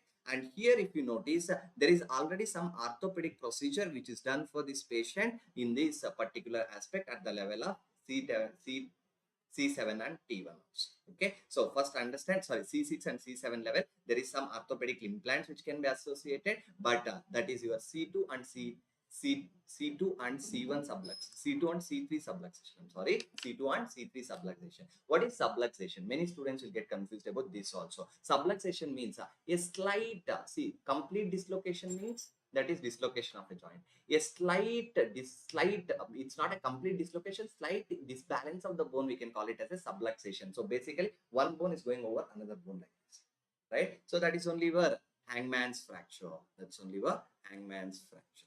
That is fracture of C2 vertebra. So when can you see these? Hanging patients, hanging victims, hanging victims. Okay, so this is the story of your, what is that? Hangman's fracture. So we discussed about some important named fracture, and all these important named fractures have been previously asked as a MCQ. So I want you to focus on this. Okay. All right. So once we understood about this, complications of the fractures, let's see. So when we are talking about complications, so far what we discussed is very simple: bone damage, healing, and some eponymous fractures. Then we are talking about complications of the fracture. So what are the complications of the fracture we have? Complications of the fractures are very simple to understand. So these are divided into immediate, early, and late. The complications of the fracture are divided into immediate, early, and late. So immediate fractures are the immediate fracture complications are the ones which occur at the time of fracture, So what do you mean by at the time of fracture? At the time of fracture, I mean to say this, within first few hours after the fracture, very immediately. Okay, so the most important thing is that is immediate fracture. What is that? Immediate fracture. So immediate fracture complication. Not immediate fracture, immediate complications of the fracture. So the immediate complications of the fracture, the first and most important one, the most commonly encountered one, immediately after the fracture, what will happen? Injury to the blood vessel, cause the blood loss. So excessive blood loss will lead to hypovolemia. So hypovolemia will be, what is that? Your immediate complication. So immediate complication that includes one more thing. This is a hypovolemia. So hypovolemia patient will have a decrease of blood pressure, and also they will have an increase of heart rate. So when there is an excessive blood loss, these are some basic complication with a simple clinical feature. But when we have blood loss, that can be a massive blood loss or a small blood loss. I agree with that. But the next important, blood loss will occur most commonly. A massive, large amount of blood loss can be seen by which fracture? Large amount of blood loss amount of blood loss is usually one of the most important for our level to remember. For our exam, you have to remember means that is a fracture of shaft of femur. Fracture of shaft of femur. Okay. Why? Because if there is a femur shaft fracture, if there is a femur is a thigh bone. If there is a fracture of your thigh bone, what is going to happen? Blood loss can occur, but there is no rule that blood has to come out, but it will bleed within the area. Within that area means within the thigh itself, it will bleed. So the amount of blood loss, it can be up to 1.5 liters. We can encounter up to 1.5 liters, which can be more or less. On an average, there is a massive amount of blood loss can occur as a result of what is that? 1.5 liters as a result of fracture of femur shaft. And the next important other places we can see immediate massive blood loss is your pelvic fracture, and also fractures with vascular injury. Fractures with vascular injuries.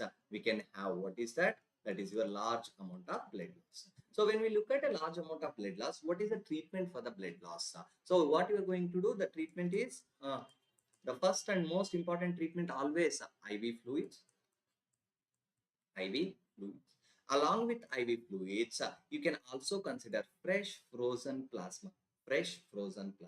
FFP. So when we are speaking of FFP, one thing I want you to focus here, FFP. So FFP, so sometimes we transfuse FFP, but always first we start with IV fluids. Okay. Now FFP will consist of, if there is somebody is bleeding, so FFP will be even better advantages for us because it will have clotting factors. Will be present. Okay. Clotting factors will be present. Since the clotting factors will be present, so it will be advantageous for us. And we can consider other fluids such as crystalloids, colloids. Okay, so colloids we are not going to use it for your, which is that IV, that is bleeding. But most importantly consider its crystalloid. If crystalloid, and the next one, of course, we are going to go for colloid. Okay, so this is the story of your, what is that, IV fluid replacement. And the next important, this question was asked once in exam. So ideal fluid of transfusion, ideal fluid for transfusion during hypovolemia, in hypovolemia. This question was asked, please focus here. Hypovolemia's best fluid of transfusion, always ideal fluid is blood only. But in first fluid is usually IV fluids, that is crystalloids and colloids. Okay, so that is your immediate factors.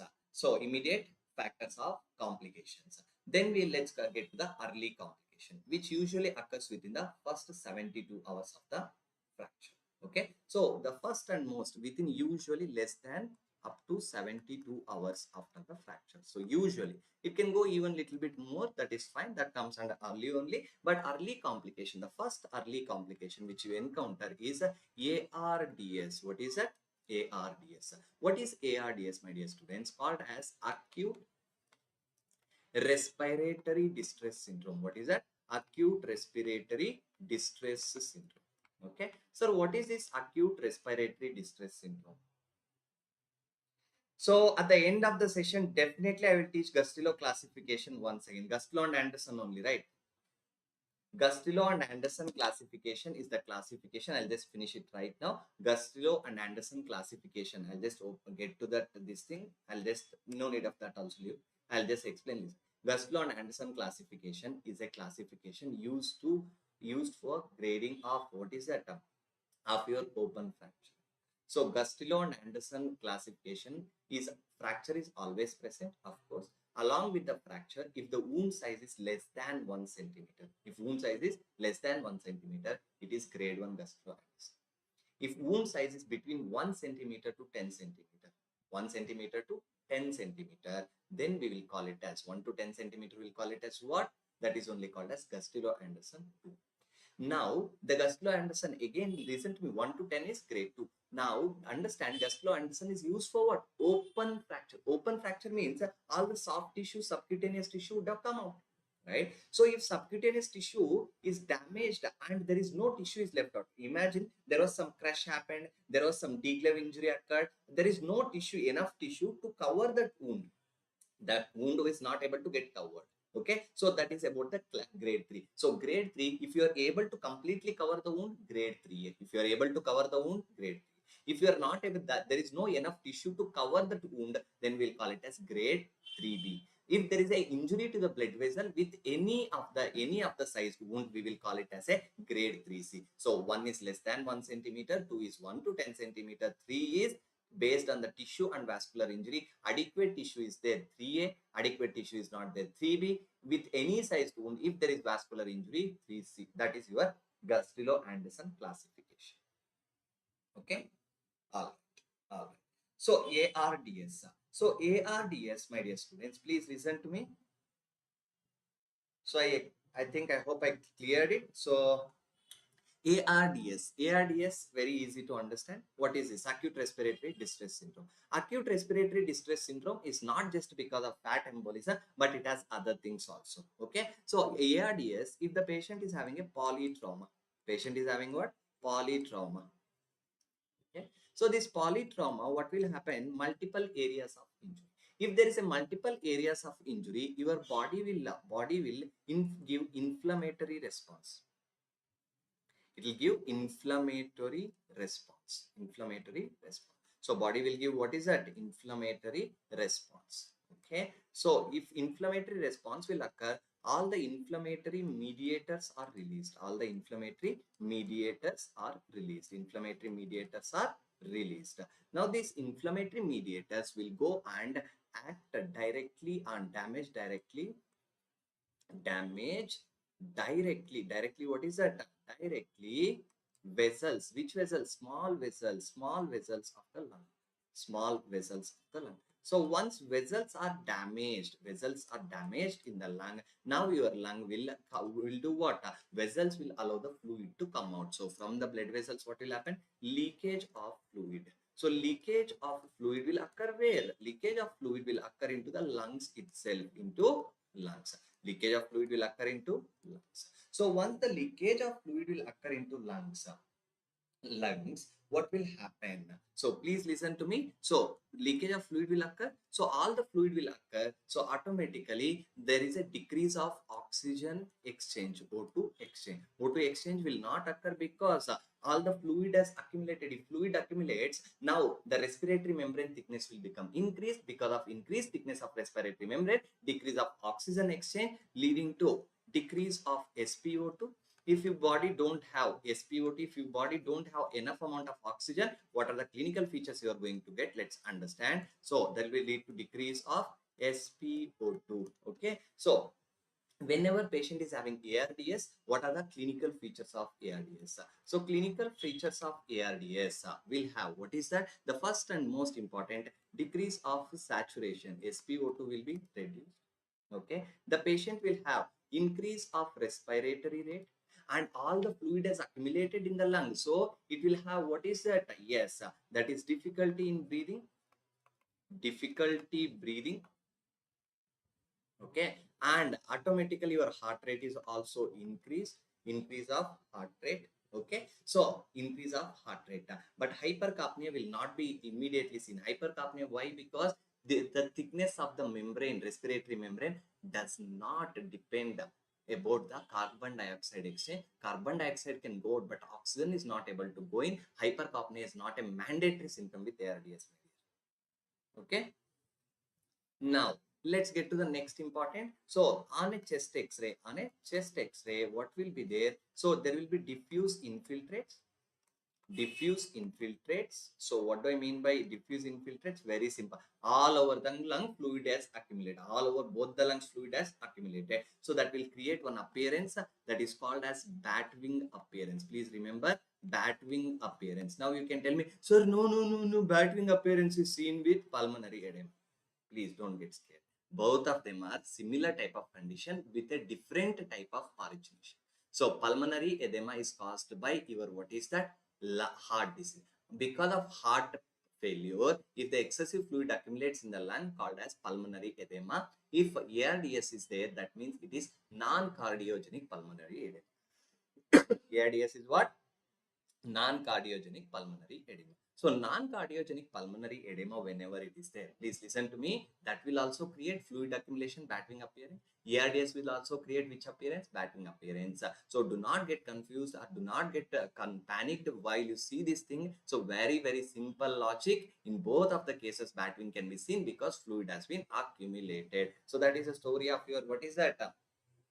Story of your ARDS, acute respiratory distress syndrome. So what is the treatment? The treatment will be symptomatic management. So O2 supply, O2 supplements, and symptomatic management, okay. Now symptomatic management, and you can even consider positive pressure ventilation depending upon the patient, okay. What is that? So that is your symptomatic management, okay. So I'll actually, I forgot to keep that X-ray. I'll put it and later I'll show it to you people. Once they are done discussing, I'll show you the battling appearance X-ray. That won't be an issue, okay. Then let's get to the next point. What is the next point? ARDS is there, acute respiratory distress syndrome. Okay, done. Then there can be fat embolism. What is that? Fat embolism. What is that? Fat embolism. So what is this fat embolism? Fat embolism is seen with long bones.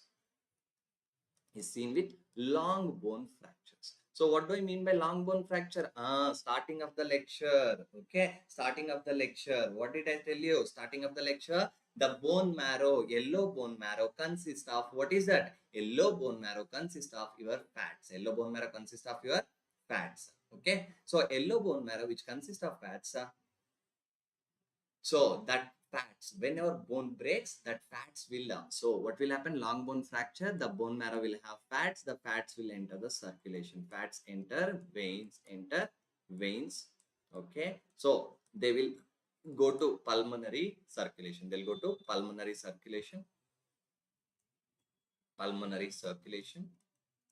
Okay. Now it will cause a vasculitis. Now this vasculitis can also, sometimes it can go to systemic also.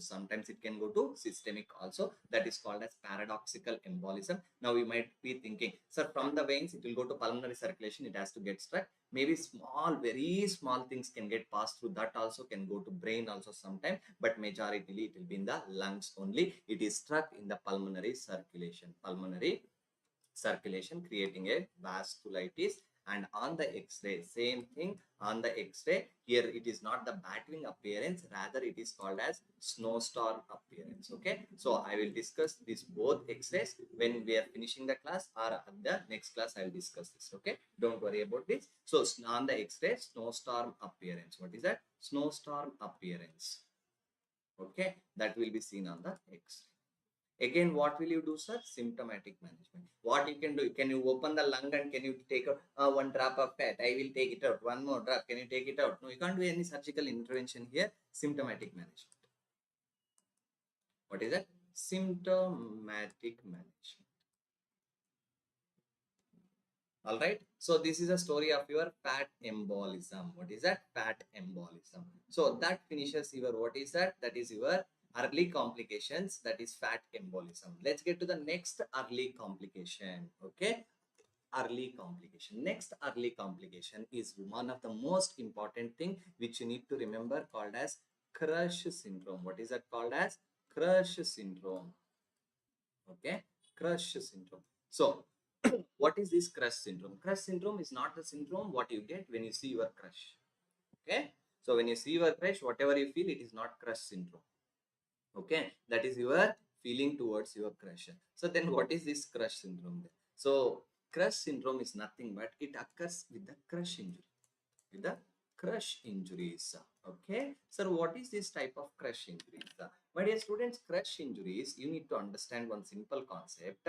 So whenever, for example, a person is walking or meets with an accident, okay, and imagine there is a car went on the person's hand. So it is going to crush his whole hand. It is going to crush his whole hand. So once the crushing of the whole hand will occur, then what will be there? Let's see. Okay. So for example, crush injuries are common with again this type of places also. What is that? Let's see here. So if you fall under, so what is this? We need to take, sir, this video will be sufficient exam for Meduhub. So please see, I'll tell you, whatever the classes we do here, most of the content will be covered. But even though we promote you to take Meduhub, not just for about we want to make the money, it's about there are a lot of free content which has been given for many subjects. So you can utilize it, start downloading it and utilize it. Okay. By then, if actually many people ask me this question, by then, like, that become fully paid or something like that. So we wanted you to utilize it. Please utilize it very well. Okay. So in Meduhub, of course, we will have extra advantages. Here class will occur, right? But other things will be there, like, your MCQ solving, your rapid revision, quick revision session. For all these things will require that. Okay. Because everything is doing on a YouTube is not possible for a faculty as well. So you can get it from there for the extra things. But for as much as considered about this topic, yes, most of it is covered. Okay. All right, done. So let's get to the discussion of your, what is that? Let's get to the discussion of your crush injury. Crush injury can occur with the injuries like this, my dear. Injuries like this, where here. So if a building collapses on my hand, collapses my hand. So all the muscles. Yes, it will be definitely helpful. See, I am myself is telling you, definitely it will be helpful. Definitely it is helpful because a continuous update of the content according to the latest exam patterns we have been updating you people. That part there is no doubt it will be very useful.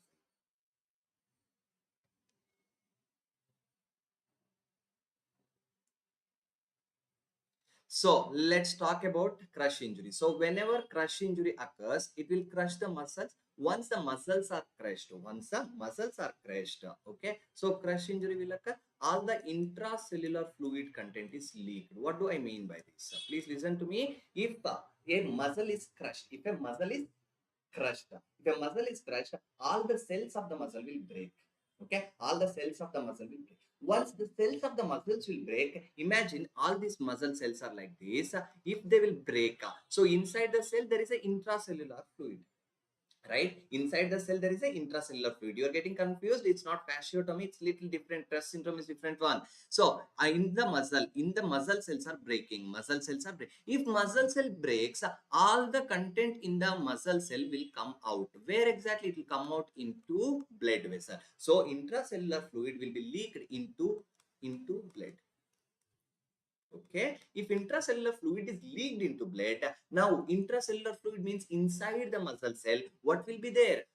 Potassium will be there. So potassium will come into the blood. Inside the muscle, phosphate will be there. Phosphate will come into the blood, right? So inside the cell, there are something called as myoglobin will be there.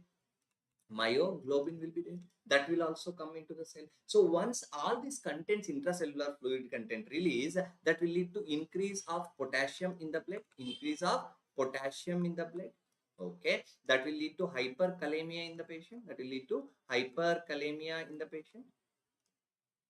Okay, then if there is an increased potassium, then apart from that, the PO4 is released. Once PO4 increased in the blood, if PO4 increase in the blood, what will happen? Let's see. So this phosphate, please understand, normally in a human being, so we have something called as blood, right? In the blood we have calcium.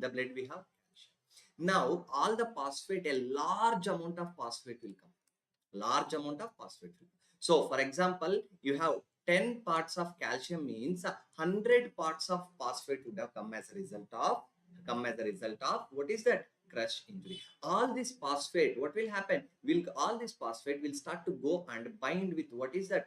Bind with calcium. So phosphate will start to bind with the calcium. So phosphate will increase in the blood. So that will lead to, one thing is that increase of phosphate called as hyperphosphatemia.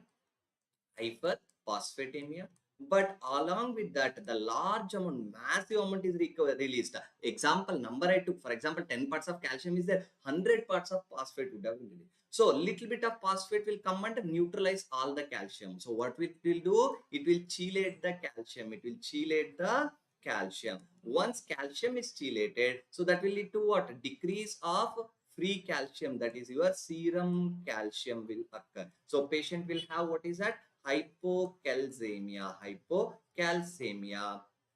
And the next important aspect, hyperphosphatemia and hyperkalemia. These are very commonly asked. So let's talk about this. So first thing, let's talk about the serum changes. Let's talk about the serum changes in the Crush syndrome. One is a hyperkalemia. This is all of the following except the last. Hyperkalemia, hyper, what is that? Hyper, what is that? That is your phosphatemia, hyperphosphatemia,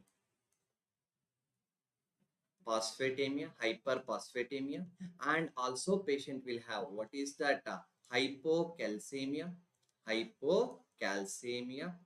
okay. And also patient will have one more interesting aspect. What is that?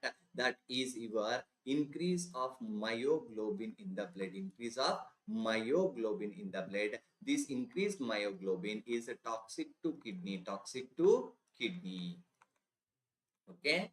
The same thing will occur in rhabdomyolysis. Same thing will occur. Same, almost similar changes are seen with tumor lysis syndrome as well. So in the serum, they will ask you all of the following except hyperkalemia, hyperphosphatemia, hypocalcemia, and last option will be hypercalcemia. You will think everything is hyper and mark all of the following except as hypocalcemia. So examiner will put a trap here. This has been previously multiple times asked. So please pay attention. Any disease, simple technical teach you people, any disease where there is a leakage of intracellular fluid means this is the changes you're going. Anywhere if you get, this is the changes you are going to get. Okay, anywhere in the body, if cell content is leaking, like rhabdomyolysis, tumor lysis syndrome, these three things should be commonly present. Okay, now hyperkalemia. So hyperkalemia definitely creates a tall T wave on ECG.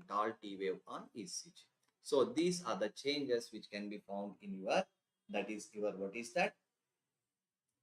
Crush syndrome. Once we understood about the Crush syndrome, let's talk about the next disease. What is that? That is only your compartment syndrome.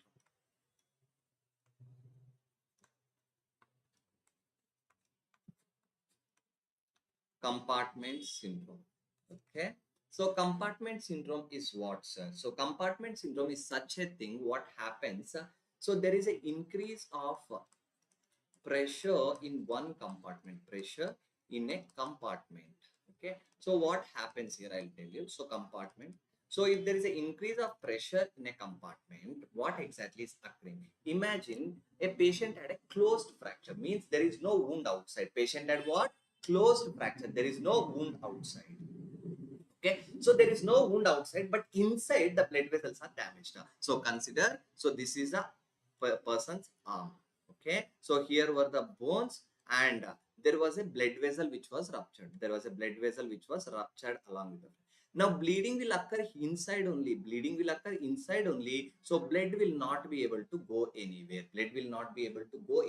So continuously leaking. So increase of pressure in the compartment due to loss of blood, where loss of blood into the same compartment.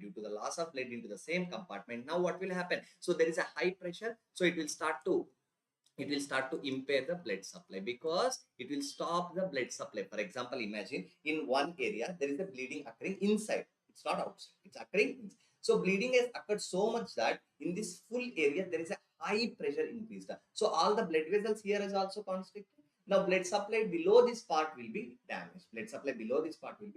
So loss of blood impair the blood supply in that particular area. So that is only your compartment syndrome. So clinical features of compartment syndrome is very important. So the patient's skin will be shiny skin, and also tense, shiny, tense, because from inside pressure is rising. That's a simple point of view. And wherever this is the compartment, there is a bleeding. So below this compartment, here is the pulse I have. So below that compartment, we'll call it as a distal pulse. So absence of distal pulse, shiny, tense skin with the absent of distal pulses, that is done with the story of your compartment syndrome. So the treatment of choice for the compartment syndrome, we need to, pressure has increased, we need to relieve the pressure. So we are going to do something called as fasciotomy. We are going to do something called as fasciotomy. We are going to do something called as fasciotomy. So that is the story of your which disease? That is your compartment syndrome. So compartment syndrome is an early complication or late complication. It is a type of early complication, but it is not an immediate complication. Then let's talk about the last immediate complication called as deep vein thrombosis. Deep vein thrombosis. So deep vein thrombosis, a lot of it you are going to study in surgery. I'll give you what are the factors we predispose orthopedic patients to, like, which our orthopedic patient will get predisposed as the result of fracture to cause DVT. I'll tell you people. Okay. So DVT means there is a clot in the deep veins of leg. There is a clot in the deep veins of the leg. So when will it occur? Veins of the leg. Okay. So whenever DVT, so remember there is virchow triad. What is that? Virchow triad. What is that? Virchow triad. So virchow triad, if the patient has any of these three things, has a high risk for developing DVT. So what are these three things? So first, before going to virchow triad, virchow sign is in what? Virchow sign is seen with inflammation, that is loss of function, that is fifth sign of inflammation is also given by virchow only. So virchow triad, what is this virchow triad, sir? Virchow triad is such type of triad which include three things. Thing number one, what is that? That is your hypercoagulable states. What is that? Hypercoagulable state. Okay. So hypercoagulable state is any condition. Hypercoagulable state is any condition where there is a high risk of blood clotting. Hypercoagulable states, few examples such as pregnant female. Pregnant female is at a hypercoagulable state. Okay. There is something called as a Leiden factor 5 mutation. Leiden factor 5 mutation. Leiden factor 5 mutation, which will study it in the pathology, Leiden factor 5 mutation.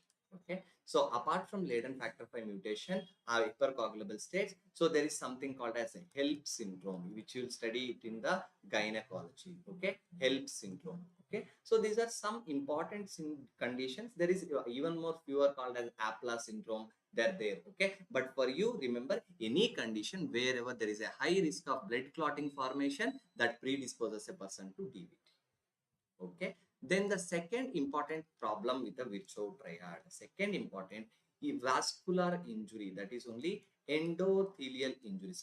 Be specific about this word, endothelial injury, because injury to the blood vessel from the inside injury. So that can also cause the important deep vein thrombosis. The third important factor which increases the risk of DVT, that is your stasis of the blood.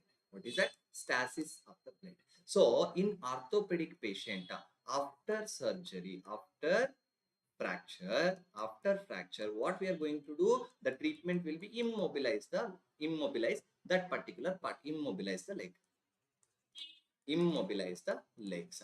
Once we immobilize the leg, what will happen? Whatever the blood which is coming to the legs will not be able to come back quickly. So continuously heart is pumping the blood, goes into the leg. So blood supply is given to the leg, but the blood has to come back also. But what happened? The leg is not moving. If the leg is not moving, your calf muscles are not working. So if you immobilize the lower limb, if your calf muscle does not work, then blood will not easily come back.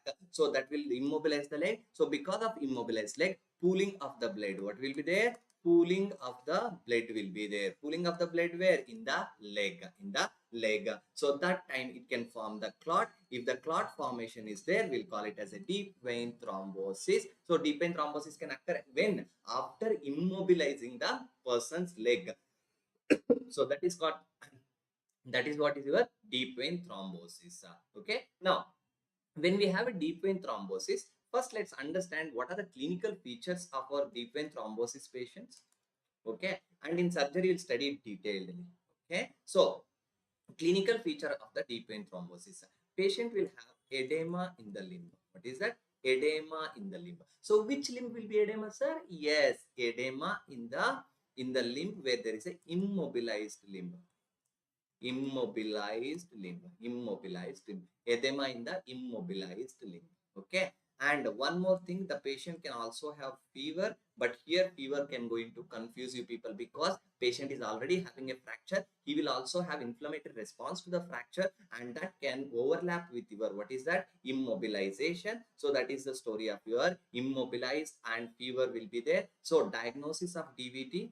Diagnosis of DVT usually based on what is that investigation called as Doppler investigation. You're going to use the Doppler investigation. So treatment is first to prevent. You need to prevent it. Prevent it. So how do you prevent the deep vein thrombosis from happening? Early mobilization.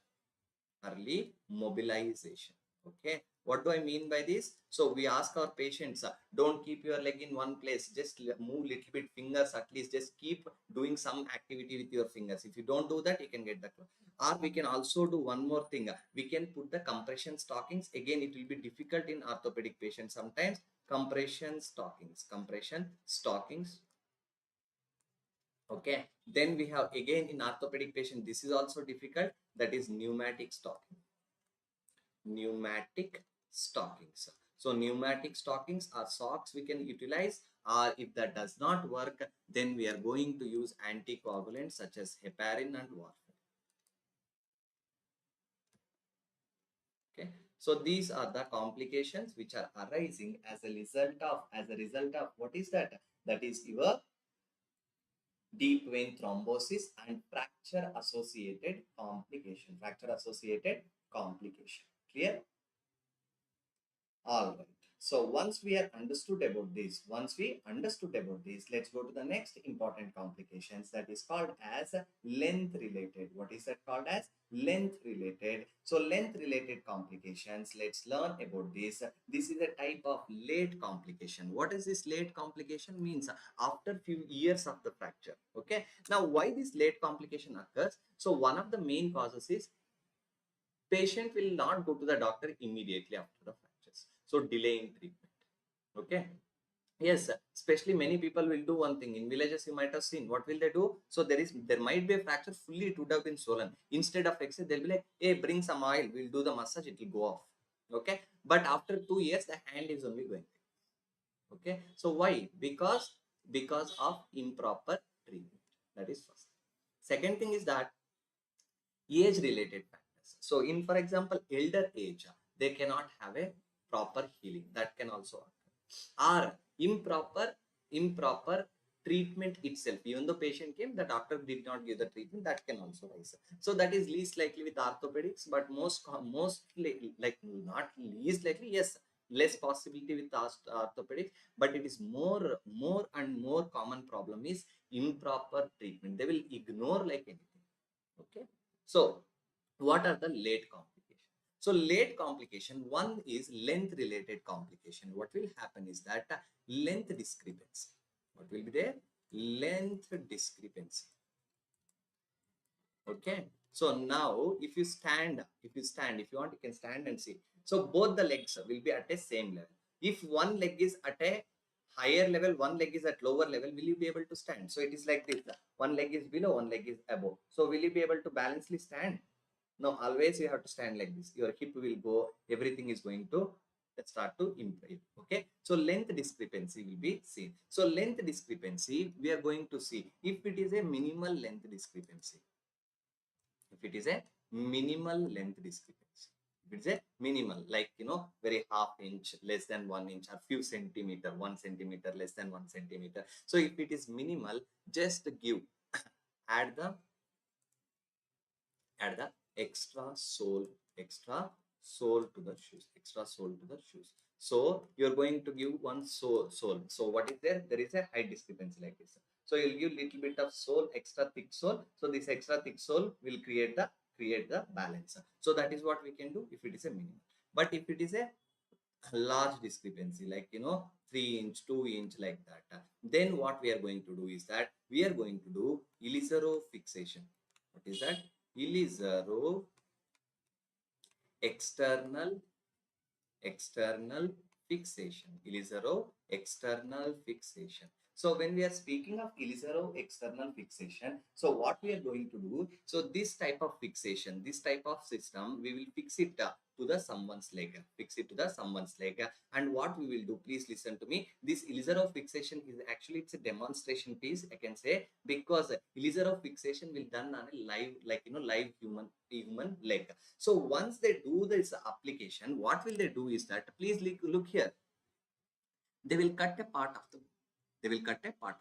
So how much they are going to cut? Just they will cut the bone. Okay, bone was like this, continuously like this. What will they do first? They will cut it like this. They will cut the bone like this.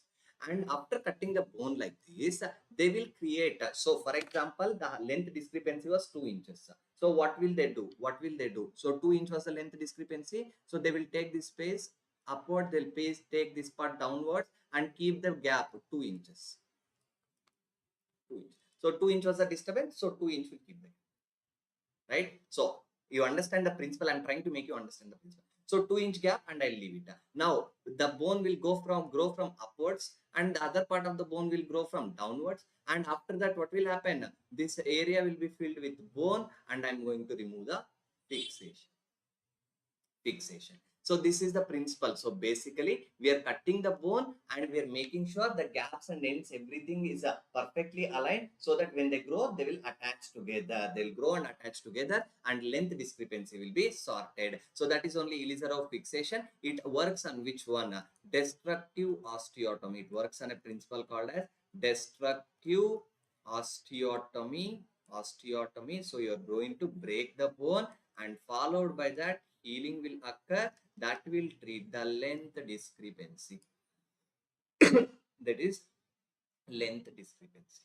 Let's go to the next important one called as malunion. What is that? Malunion. As soon as I say malunion, लोगों का दिमाग कहीं और चल जाता है. Now please understand, malunion means abnormal union of the bone. So abnormal union of the bone. What is that? Abnormal union of the bone. Abnormal union of the bone will occur. So what exactly happens here is that, for example, bone was tried aligned like this. Okay, bone was broken.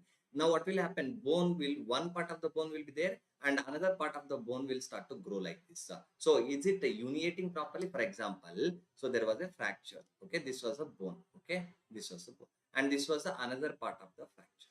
Now, if you don't give proper treatment, what will happen? This segment will be like this, and this segment will become like this, and it will create a deformity.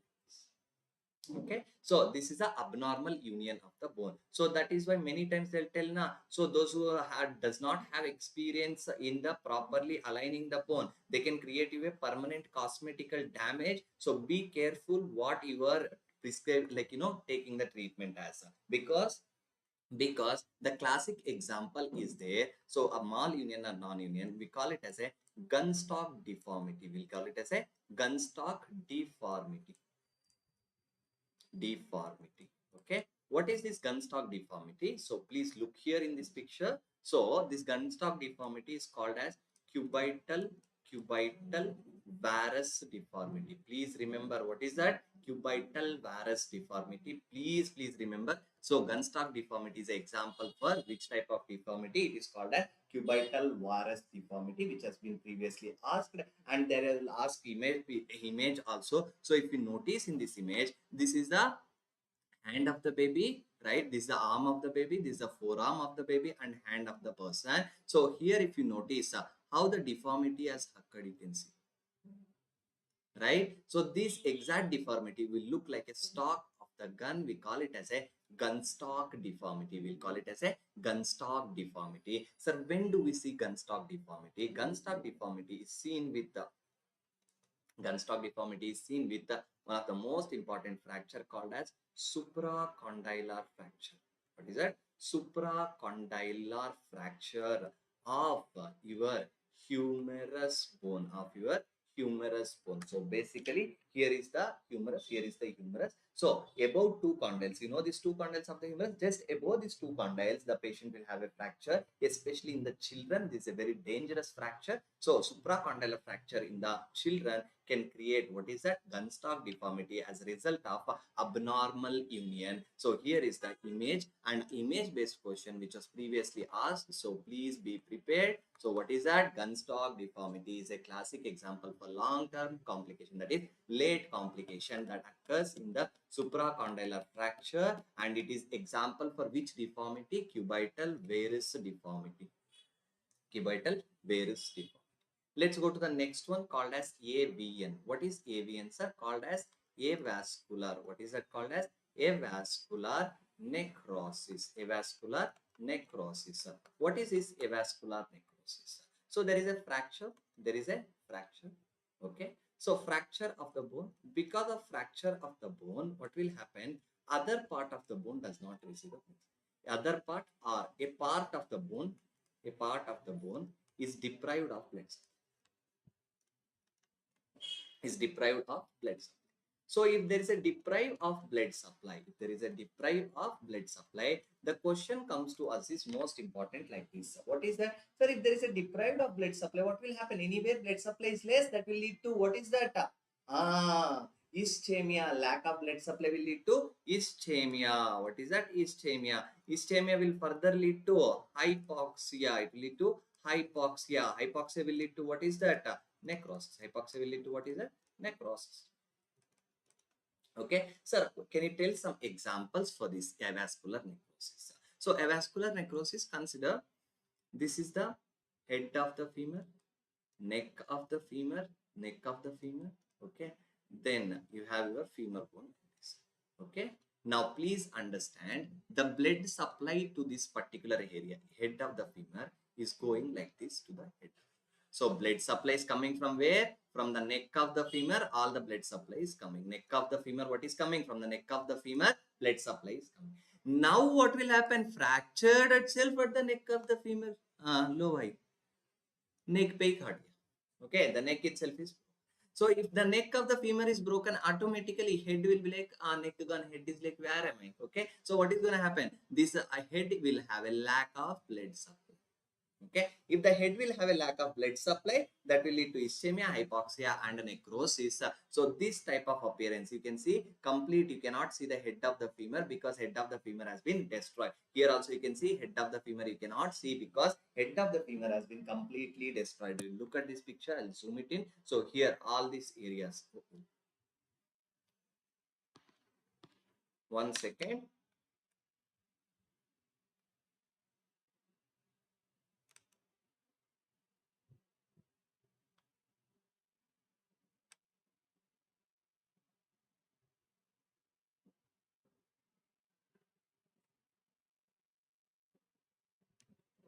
Okay.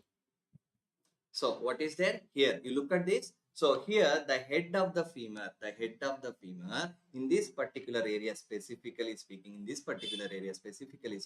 so you look here, normally head of the femur will be round shape like this. Instead of the round shape, notice here, this area has been destroyed, right? This area has been fibrosed, scarring is there, very clearly evident. It is telling you that avascular necrosis of the femur, So avascular necrosis example occurs in the femur head.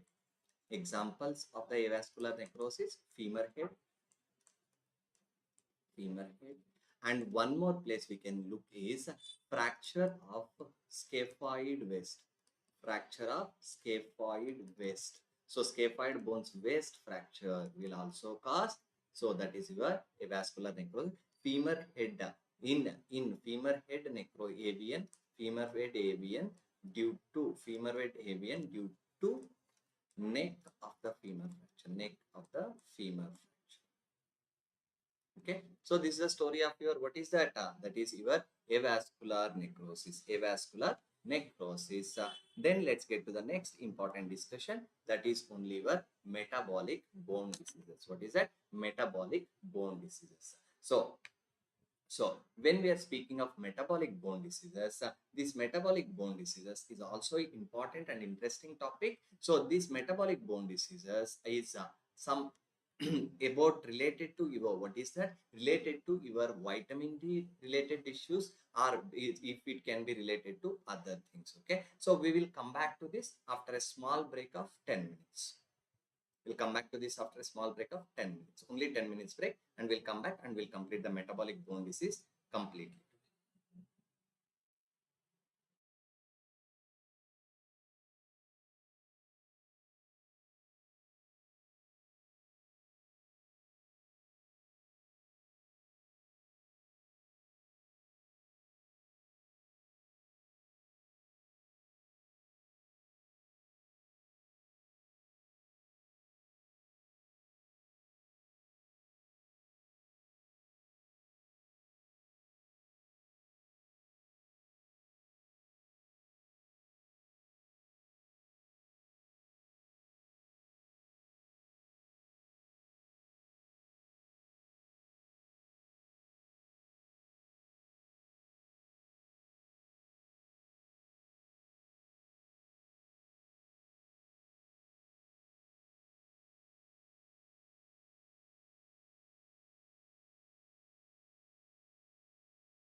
All right, students, let's continue. Welcome back.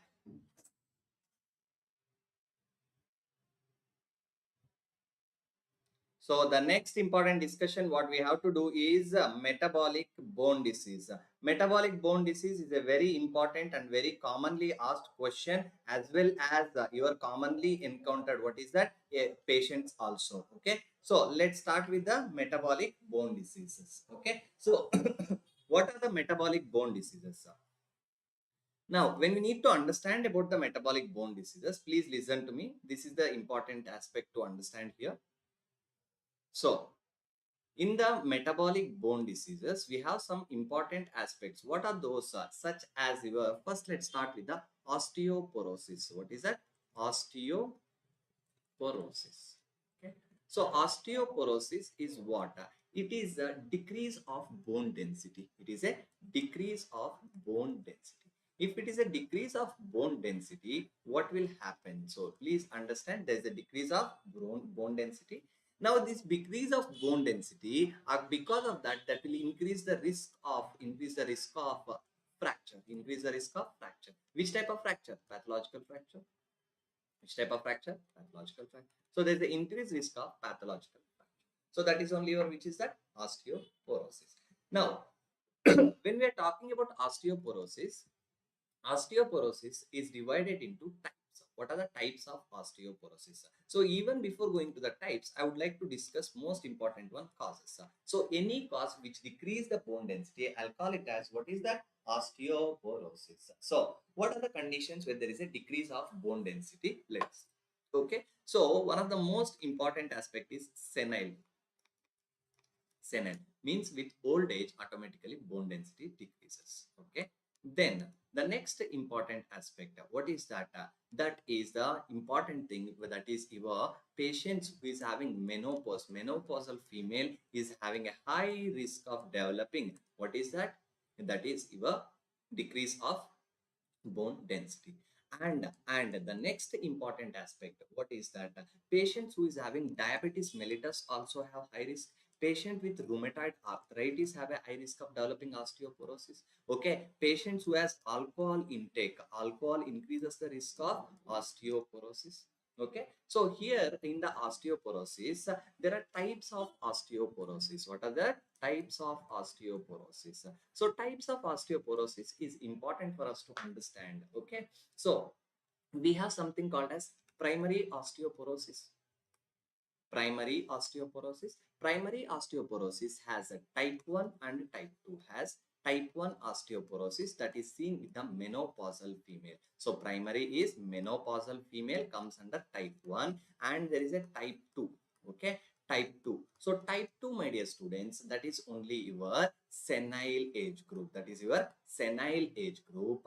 And secondary means secondary to diseases like, for example, secondary to diseases like any disease which is associated like parathyroidism, hyperparathyroidism, diabetes mellitus, rheumatoid arthritis, all of them come under type 3 osteoporosis. That is your type 3 osteoporosis. Now, when there is a type 3 osteoporosis, what are the clinical features? What are the clinical features? The most important and one clinical feature you always must remember is pathological bone fracture. Pathological bone fracture, which I told you people. For example, if I punch somebody, I'm not going to break my bones so easily. Okay. Now you might be telling, sir, if you punch somebody, they will break your bones, sir. Okay. So I'm not going to fight with anybody. Even I know that. So that's not about the fighting here I'm talking. I'm talking about, for example, I got really angry. I'm like, like I went and punched into wall. If I went and punched into wall, a slight punch, yeah, that will cause a pain, I agree, but it may not break the bone. A slight punch. Slight. But if it is osteoporosis person, a slight punch like this, yeah, bam, there is one at least minute fracture will be. One at least minute fracture will be. So when there is a one at least slight minute fracture can be there, that can be called as a pathological fracture. Means in a normal healthy individual, that force will not cause the fracture. But in osteoporosis people, it will cause the fracture. That is only called as pathological fracture. So when there is a pathological fracture, so what is the next important thing? So what are the investigations useful in this condition? Investigations. Okay. So investigations, my dear students, what we are going to utilize, there are some important aspects. One thing what you are going to see, what we are going to do is you are going to look for X-rays. You are going to look for X-ray. On the X-ray, you can find this is osteoporotic areas. You can look here. So here, this is osteoporosis X-ray. This is your osteoporosis X-ray. What is happening here? If you notice, the density of the bone, actually the bone density itself is decreased. Very weak areas. If you can notice here, the bones have become very weak. Okay. So now the next important aspect, what is that? The next important aspect, please understand, that is you can do your serum calcium levels. Serum calcium levels you can check, and also you can check for serum vitamin D3, but which is of not great use with osteoporosis, but it is very useful with osteomalacia. Okay, so then what is the treatment? What is the treatment for osteoporosis? Treatment of osteoporosis is the most and viral concept related to metabolic bone disease. So let's understand that. The first and most important, all of you will tell me calcium and vitamin D3. Yes, we can consider calcium supplements. That is point number one. Then the point number two, what we can be use? So we can use, my dear students, drug of choice for any osteoporosis is, first one is your bisphosphonates. Bisphosphonates. What is that? Bisphosphonates. So what are these bisphosphonates will do? Now bisphosphonates, whenever given, their mechanism of action is very simple. They will increase the apoptosis of somebody, apoptosis of one of the most important cells called as osteoclast. Okay, so what is this osteoclast? Clast means what? And blast means what? So anywhere, remember, blast means immature cell. So these immature cells will become mature and they will form the bone. Osteoblast will form the bone. Osteoblast are the one formation of the bone. Osteoclast are for the resorption of the bone. Or eating up of the bone, we can say. So what will happen is that increase apoptosis means increased death of osteoclast. If there is an increased death of osteoclast, so bone resorption, will it occur? No. Why it will not occur? Because osteoclasts are the one which was dissolving the bone. Now osteoclasts are dying faster because increase of apoptosis caused by what? Bisphosphonate. So bisphosphonates, whenever given, they will go into the cell. Which cell? Osteoclast, and destroy your osteoclast cell. So that is the main mechanism through which what happens, that is treatment for that is your osteoporosis. So for example, what is this? The drugs are zolendronate and alendronate and drolendronate. Okay, so our dronates, all the dronates are your, which is that bisphosphonates. Whenever we are giving a bisphosphonates, usually we give it in the form of injections. These are very long acting drugs. They are given in the form of injections. After giving injection, we advise patient not to sleep because they're very highly, what is that, gastric stimulant drug, acid secretion will be very high. That can cause, what is that, heartburn and other symptoms. So to avoid that, we advise patient not to sleep immediately after giving the injection. So bisphosphonates is a drug of choice for osteoporosis. But for example, if there is one more thing, what is that? If there is a menopausal female, if there is a menopausal female, for them, that is due to, what is that, estrogen activity. So estrogen activity, E2 activity is reduced. That is why they are getting a osteoporosis. For these people, we will give a drug, that is your selective estrogen receptor modulator, such as tamoxifen. That is tamoxifen. Okay, so tamoxifen. But the thing is that if the patient has a risk for endometrial cancer, risk of cancer endometrium, then the drug of choice, among which that is also sermonly called as raloxifene. Okay, raloxifene and tamoxifen are the two drugs which can be used in a menopausal female. That is your which one? That is your osteoporosis treatment. Raloxifene based side effects also was asked. Raloxifene also causes one side effect. The side effect is flushing. What is that? Flushing. Flushing is a side effect for raloxifene. So these are the few important drugs. There are other drugs used in osteoporosis. Let's try understand them as well. There is something called as denosumab. What is that? Denosumab. So denosumab is a type of monoclonal antibody, which is a type of monoclonal antibody. Okay, so how this denosumab works and what is its role in the what is that metabolic bone disease? Let's understand. Okay, so that is a bone resorbing factor, whatever bone resorbing factor, resorption factors, bone resorption factors. So bone resorption factors such as, for example, we have something called as rank. What is that? Rank. Okay, so this is only called as the rank ligand. What is that? Rank ligand. Okay, what is there? Rank ligand. This rank ligand will go and act upon rank receptor, we can say. What is that? Rank receptor, which are present on your osteoclast. Now this rank ligand, if rank receptor is activated, that will cause the resorption of the bone. Okay. Now denosumab is a monoclonal antibody against rank ligand. What is that? Rank ligand. Okay, this rank ligand only sometimes called as rank L. What is that? Rank L. So what is that rank L? That is only your rank ligand. This rank ligand will do what? Against whom? Against your monoclonal antibodies, against your rank ligand. If rank ligand is not working, already you know that is going to inhibit. So basically denosumab comes and inhibit the rank ligand. So if rank ligand is inhibited, rank receptors will not get activated. If they will not get activated, resorption of the bone will not occur. So denosumab is also a drug which is also decrease the resorption of the bone. What is that? Resorption of the bone. Okay, now, in the causes, I just wanted to add few more causes, which is important MCQs for you people. So there are some drugs which can cause osteoporosis. Write down the drugs which cause osteoporosis. One of them is your proton pump inhibitors. Then your long-term use of steroids and also heparin. So all these three drugs can also cause osteoporosis. Okay, that was Mr. Harry. Okay, so osteoclast activity and there will cause the resorption. So if they inhibit the rank ligand, there is no resorption of the bone. So that is your denosumab. There is one more drug. What is that? That is your fifth one. That is only parathyroid hormone analogs. Parathyroid hormones analogs such as teriparatide. Teriparatide.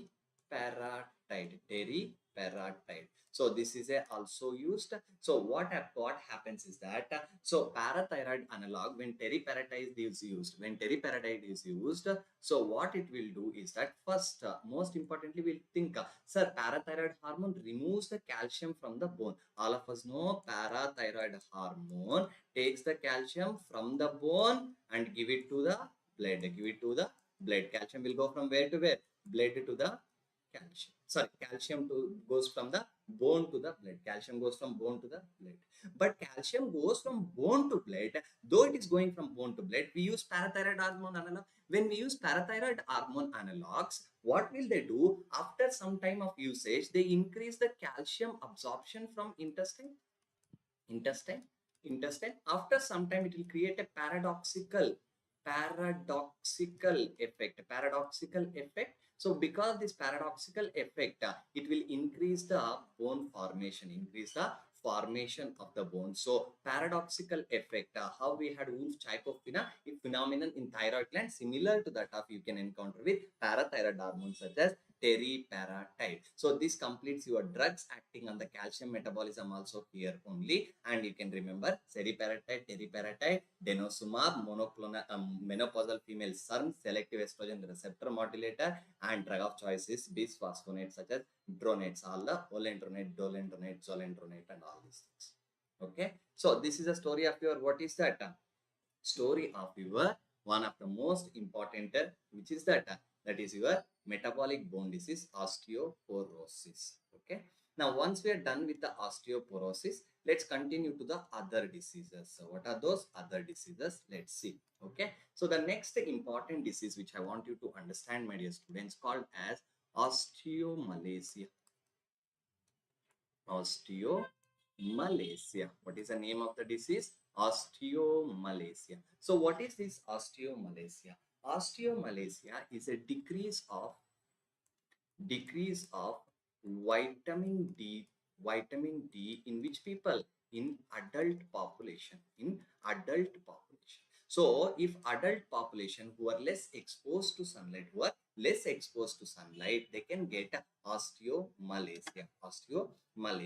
So there is a decrease of vitamin D in adult, so that will lead to osteomalacia. So when we are speaking of osteomalacia, understand there is some basic concept. So what will happen? Sunlight is there, right? Sunlight will fall on the skin. Yes, sir. Once sunlight falls on your skin, it will activate 7-cholesterol. Okay. So that will activate, that is only called as a type of cholesterol is getting activated. Okay, so this cholesterol, once it activated from the skin, it will go to the liver. In the liver.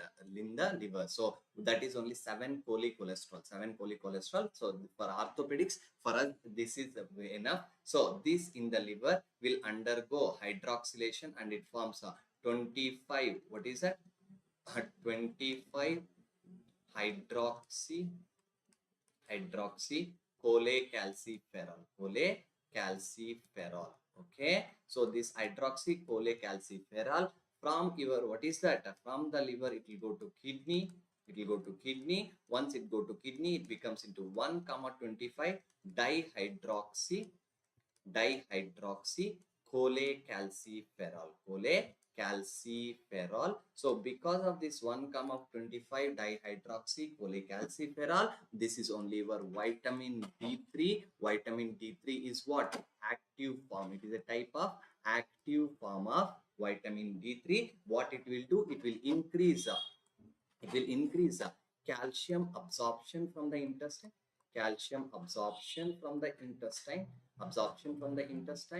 and as well as your kidney. So that is a story of your, what is that? Vitamin D3 metabolism. Once we understood about this, what are the clinical features associated with your, what is that? With your osteomalacia. So the patient is going to have one of the most important clinical features which you must remember, that is your pathological fracture. Along with the pathological fracture, they will have one most important x-ray finding, that is only called as loser zone. What is that called as? Loser zones. What is this loser zone? I'll explain in a minute. Loser zone, which is also called as the pseudo fracture. What is that? Pseudo fracture. Okay, sir, what happens in a pseudo fracture? So let's look at this. Let's take this image of your pseudo fracture and explain it there. So here we have a pseudo fracture image. Okay, let's take it into our discussion. Mhm. So this loser zone, actually there is no fracture. But it will create a fracture-like appearance. So from outside to inside, as if there is some fracture, there is a loose area in the bone. Here you can really very well highlight from outside to inside, as if there is loose area in the bone. It is showing, called as loser zone. Okay. Now, I saw this question. I'm sorry, I missed it to explain you. So, Anjita, you asked, sir, DVT is a late complication, right? Because of immobilization. Understand, immobilization means it is not a story of 1 month immobilization or something. Immobilization for even 6 to 8 hours can increase the risk of DVT, my dear. Okay, I'm just looking at the question right now. So it can cause 6 to 8 hours immobilization also can create that scenario. Please understand, because if that were to be the scenario, the person who is traveling in flight for 13 to 14 hours has the risk of DVT. as a risk of DVT. Okay, so we cannot really tell it is not a DVT. DVT is an early complication within first 72 hours. Okay, so what is the next important investigations we can do? Please understand, we can do, we can calculate something called as Singh's index. Singh's index is used for, they'll ask directly, Singh's index is used in which disease? Osteomalacia. Even for the osteoporosis also we can do. The next important investigation we can do is, my dear students, DEXA scan. What is that? DEXA scan. What is that? DEXA scan. What do we do this DEXA scan for? What do we do this DEXA scan? This is only called as dual energy X-ray absorptiometry. Dual energy X-ray absorptiometry. So in this dual energy X-ray absorptiometry, we can do it for osteoporosis and osteomalacia for both the diseases. But what exactly it will show? It will show you bone density. It will show you what? Bone density. It will show you what? Bone density with the help of something called as T-score. With the help of something called as T-score. Okay, so what is the normal T-score? Normal T-score is more than or equal to -1. See, this is the first scoring where you are minus also you are healthy. Okay, then if it is less than -2.5, yes, that is your osteoporosis or osteomalacia. So that is your diagnostic confirming factor that can be considered as osteomalacia or porosis based on the underlying condition. We can make a diagnosis. So more than 2.5 is the cutoff here. Sorry, less than -2.5 is the cutoff. Okay, so between -1 to 2.5, we'll call it as an osteopenic stage. So other investigation, we can check for serum vitamin D3, and also we can check for serum calcium, serum vitamin D3 and serum calcium. What is the treatment for this patient? The treatment is vitamin D3 and calcium will be sufficient. Okay, so this is a story of your, what is that? The story of your osteomalacia. So once we are done with osteomalacia, let's go to the next important disease with the your, what is that? With your this thing, that is your metabolic bone disease, that is only called as rickets. What is that? Rickets. So what is this rickets, my dear students? Rickets is a deficiency of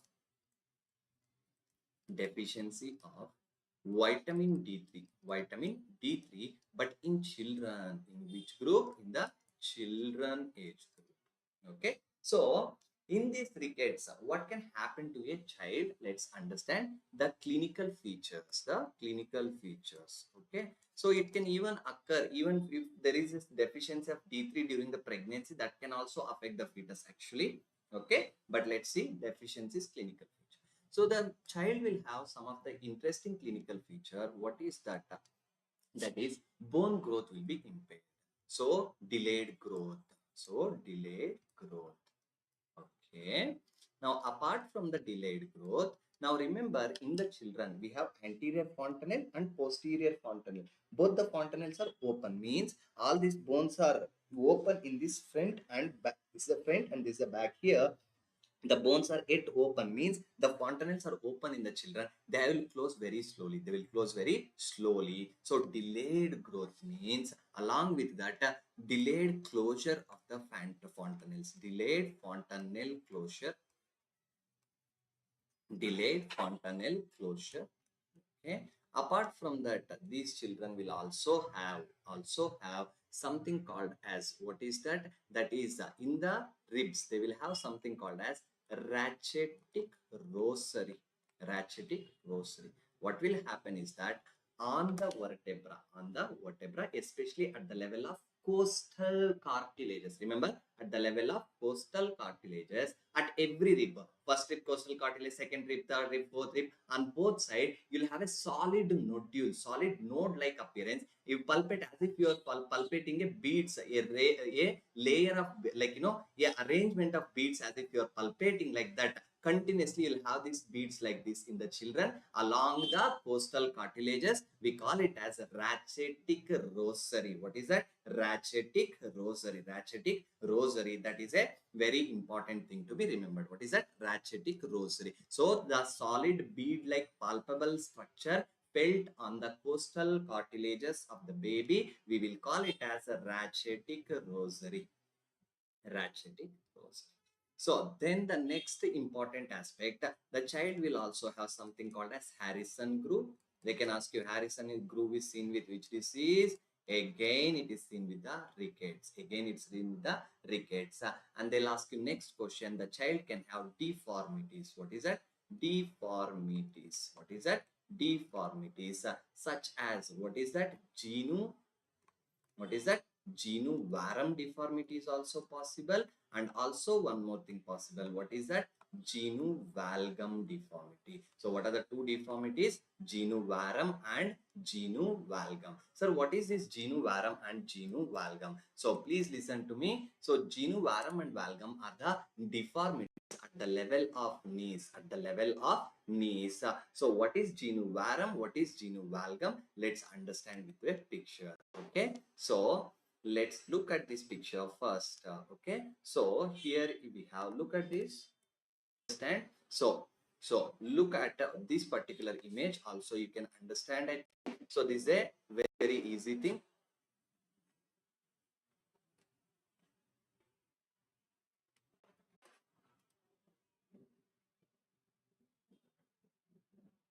Is there any distant connection problem?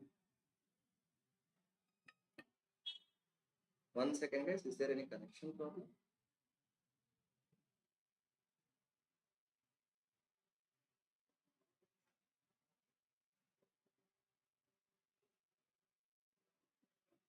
Okay, I think it's back to normal now. I think it's back to normal. Please check it once. Yes, it's normal. It's normal. Okay. So look here, guys. Look here. So there was some internet disconnectivity. I think we are back online. Okay. Now look here. So genu valgum. So this is, for example, normal. Normally the legs were like this. Right? But instead of that, if the joints, both of them go closer together. So look here, both the legs are coming closer. So the distal part is going away. The distal part is going away. So that is only called as knocking knees. That is only called as knocking knees, are also called as genu valgum. What is that? Genu valgum. Genu valgum. Okay, so genu valgum is a deformity. What happens is, if there is a, what is there? If there is both the knees getting closer to each other, we'll call them as a genu valgum deformity. We'll call it as a genu valgum deformity. So the next important deformity is called as genu varum deformity. What is that? Genu varum deformity. So what is genu varum deformity? So that is only called as board legs. We call it as a board legs. Look here, I'm bringing on the picture for you people. Look at this image. So here, if you notice very clearly, it is there. What is there? There are two knee joints. The knee joints are going away. The distal part is coming closer. We call it as a genu varum. Okay, so genu valgum, remember gum क्या करता है? What does gum do? Gum stick the things together like that only. Genu valgum means it will stick you can remember it like sticking of knees together. So distal legs will go away, knees will get stuck together. That is called as genu valgum. If knees are going far, okay, so that is genu varum. So genu varum people, you would have seen bow leg people, they'll walk like this as if they're drunk. So it is like rum means alcohol drunk person, like walking will come for genu varum. Okay, so genu varum and genu valgum, these are the deformities also which can be. Okay, so what is the treatment? Vitamin D3 supplementation. Vitamin D3 supplementation. Clear, everybody? So this is the story of your metabolic bone diseases. This is the story of your metabolic bone diseases. So after this point, if I teach you more of orthopedics, I know that it will become saturated, especially for the people who are studying for the first time. Okay, so that is why for you people, we will discuss, for you people sake only, I have planned it like this. Let's do some image based questions which are asked previously as a splints. What are those splints? So when we look at a splints, we have a disease called as congenital. We have a condition called as congenital. Okay, so congenital talipus equinovarus deformity. Congenital talipus equinovarus deformity. Okay, so it is a type of congenital condition. Okay, so if you notice here, this is only, what is that?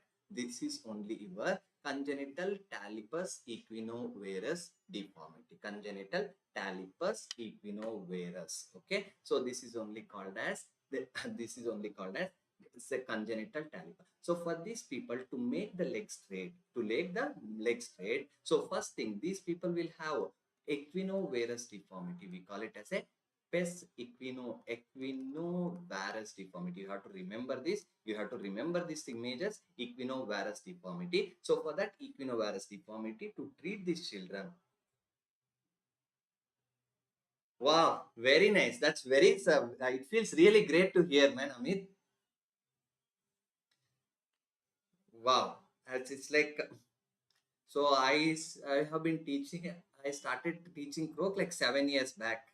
Wow, very long time. Thank you so much, man. Now listen to me. What is this equinovarus deformity? For that, we need to treat them with the help of your Dennis Brown splint. This is only your Dennis Brown splint. Okay, this is only your Dennis Brown splint. Okay, now, let's go to the next one. That is the most important. That is only called as developmental, developmental, developmental dysplasia of the hip. What is that? Developmental dysplasia of the hip. When we are talking about developmental dysplasia of the hip, what will be there? Please look here. Developmental dysplasia of the hip. So first, let me tell you people here, hip joints are not well developed. Hip joints are not well developed. Joints are not well developed. Okay, especially which part of the hip joint not well developed? Especially the most importantly, acetabulum. That is your defect of acetabulum. Acetabulum is defective. Okay, acetabulum is defective. So automatically you people will get confused. So all of you know, hip joint, acetabulum, into the acetabulum, which bone is there? Yes, that is your humerus bone. Now acetabulum is not well developed. It is like this. Bone can go here also. Bone can come here also. Bone can go here also. So that time they will have, what is that? Development. That was only called as developmental dysplasia of the hip. Okay. So for the development of this dysplasia, we do two tests. One is called as a Ortolani test. What is that? Ortolani test. Repeat with me. Ortolani test. Okay. So when you look at a Ortolani test, what we are going to do? We are going to do the abduction of the hip. Abduction of the hip. So when you do abduction of the hip, sometimes you can feel very easily what is that clunk sound. What is that clunk sound? So abduction of the hip. So baby's hip, I will try to move laterally. Automatically a clunking sound will come. That is possible. Okay. Or for example, so femur will start to move around the acetabulum from the behind. Okay. So because if you do this, see, this is the acetabulum. The hip joint was somewhere like this. Okay, the hip bone, that is your femur.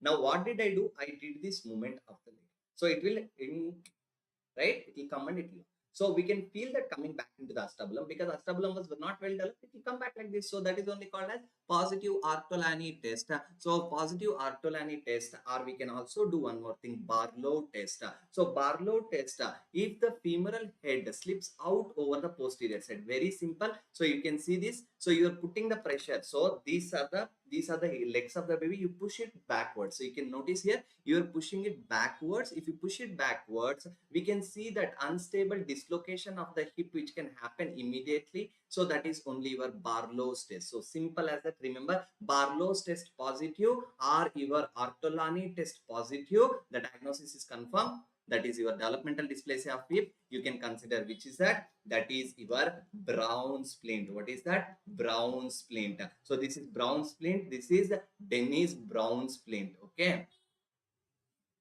Then we have this splint, we call it as, what is that? We have this splint called as a cock-up splint. Normally what happens is that there is a deformity called wrist drop deformity. Wrist is dropping like this, because of which nerve? Radial nerve deformity.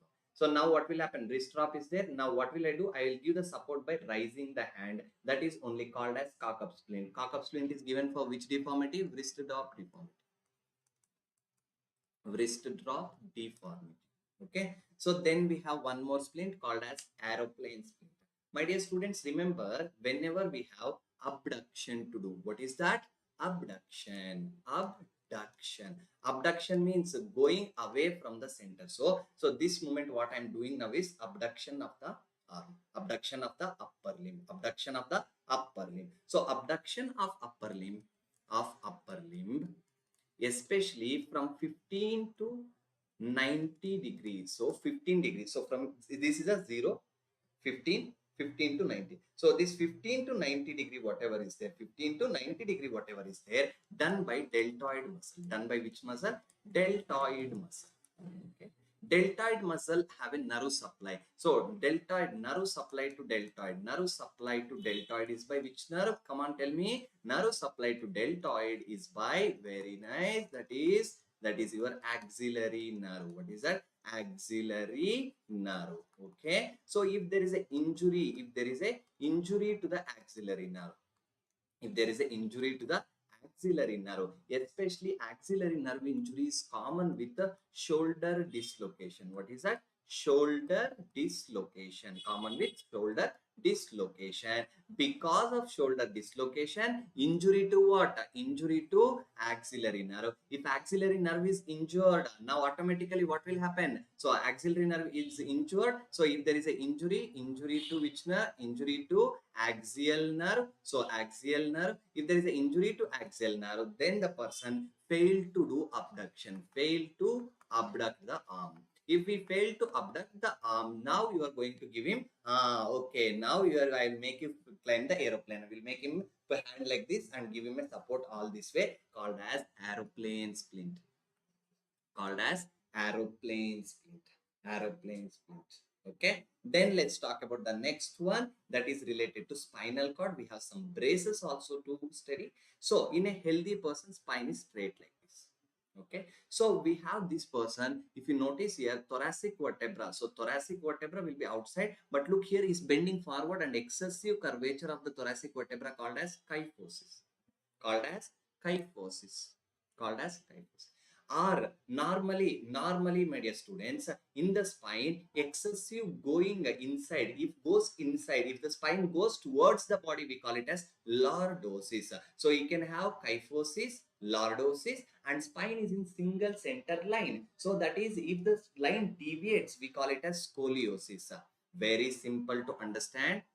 Normally, we have thoracic vertebra would be something like this. Curvature of the thoracic vertebra would be something. Right? But instead of that, if thoracic vertebra becomes like this, excessive outward curvature, outside curving of this excessive curvature of, what is that? Thoracic vertebra, we'll call it as a kyphosis.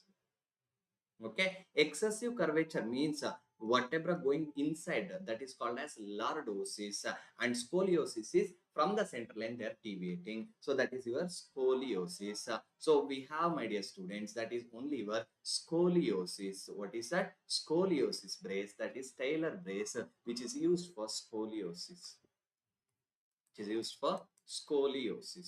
Okay, so Taylor brace is used for scoliosis. Now the next one, we have one of the most important splint, that is Thomas splint. That is your Thomas splint. So Thomas splint has a big history. It was first used. It was first used for knee joint TB. It was first used for knee joint tuberculosis. It was first used for knee joint tuberculosis. It is most of the time used for stabilization of lower limb. Stabilization of lower limb. For stabilization of lower limb, we use which splint? Thomas splint. Thomas splint is the most commonly and widely used splint. I will discuss about the Thomas splint at the end of the discussion. Okay. Then we also have one more splint. You can notice Milwaukee and Boston brace. Milwaukee and Boston brace, most of the time it is used for scoliosis. Scoliosis will lead to restrictive lung disease. Milwaukee and Boston brace. Milwaukee and Boston brace. You have to remember this picture. This is also a previously asked MCQ. Okay. So this is a very simple. There is a supporting splint that is to stabilize the limb. We use a Kramer wire splint. There is nothing. This is only Kramer wire splint. Okay. Then we have something called, this is your knuckle bender splint. Okay, what is this? Knuckle bender splint. Then we have, what is that? Foot drop splint. We have this, what is that? Foot drop splint. Now look here, a person if he's sitting, the foot is falling on its own downwards. So foot drop splint will occur in a peroneal nerve injury. Which nerve injury? Peroneal nerve injury. So whenever it's like, whenever someone is standing like, foot will go like this. Okay. When they rise the leg, foot will go like this. So to avoid this from happening, we can use foot drop splint. It is a foot drop splint is useful for peroneal nerve injury, and this is called as AFO, ankle foot arthrosis. This was a PYQ. Previously asked question. What is this image shown here? Ankle foot arthrosis. Now this is only your, again, Thomas splint. This is only your Thomas splint. How do we place your Thomas splint? Is like this. Look here, look here, look here. So this outside, this turning is there, and this turning should be always on the lateral side. This turning is always on the lateral side. Okay, and this one is the padded ring. This is called as padded ring. This is called as padded ring. Okay, this is outer support. This is inner support. Means this curve should be always on the outer side. And this one, this angle they will ask. The angle here is 120 degrees. The inner angle in a splint, which splint? Thomas splint is your 120 degrees. That is also a very important. Here is an example for Thomas splint which has been placed. You can notice. Clear? So this is your 120 degrees. Okay. So that is the story of your splint associated with orthopedics, which are important for FMGE exam. Okay. Clear, everybody? So with this much being said, so we have finished our splints and introduction to orthopedics and your fractures, complications, and as well as other things. So now we are left out with the other important set of things. What is that? A complete upper limb discussion, like humerus fracture, like your tibia ulnar fracture, the small fracture which are associated with your, with your hand. Okay, then your lower limb fractures. Once we are done with the lower limb fracture, then we'll have to discuss nerve injury, and cancers and arthritis. Usually arthritis skipped by orthopedics people. So I don't want to skip orthopedics. I want to teach you people from orthopedics only, because arthritis cases will come either into medicine or orthopedics, and you must know the joints. That is one thing. And the next thing I want you people to understand very well is cancers related to like your orthopedics. We'll do that as well in the next upcoming session of orthopedics by week. Okay. So this is the story of your discussion of orthopedics. We'll end here. Thank you so much. See you people in the next class. So if you guys want any doubts or any queries to us, you can contact through using a Meduhub app. Okay. So that we have been telling you people, you can utilize and watch the lectures where we will be uploading new content, questions, everything will be coming up in the app. You can watch it from there as well. Okay.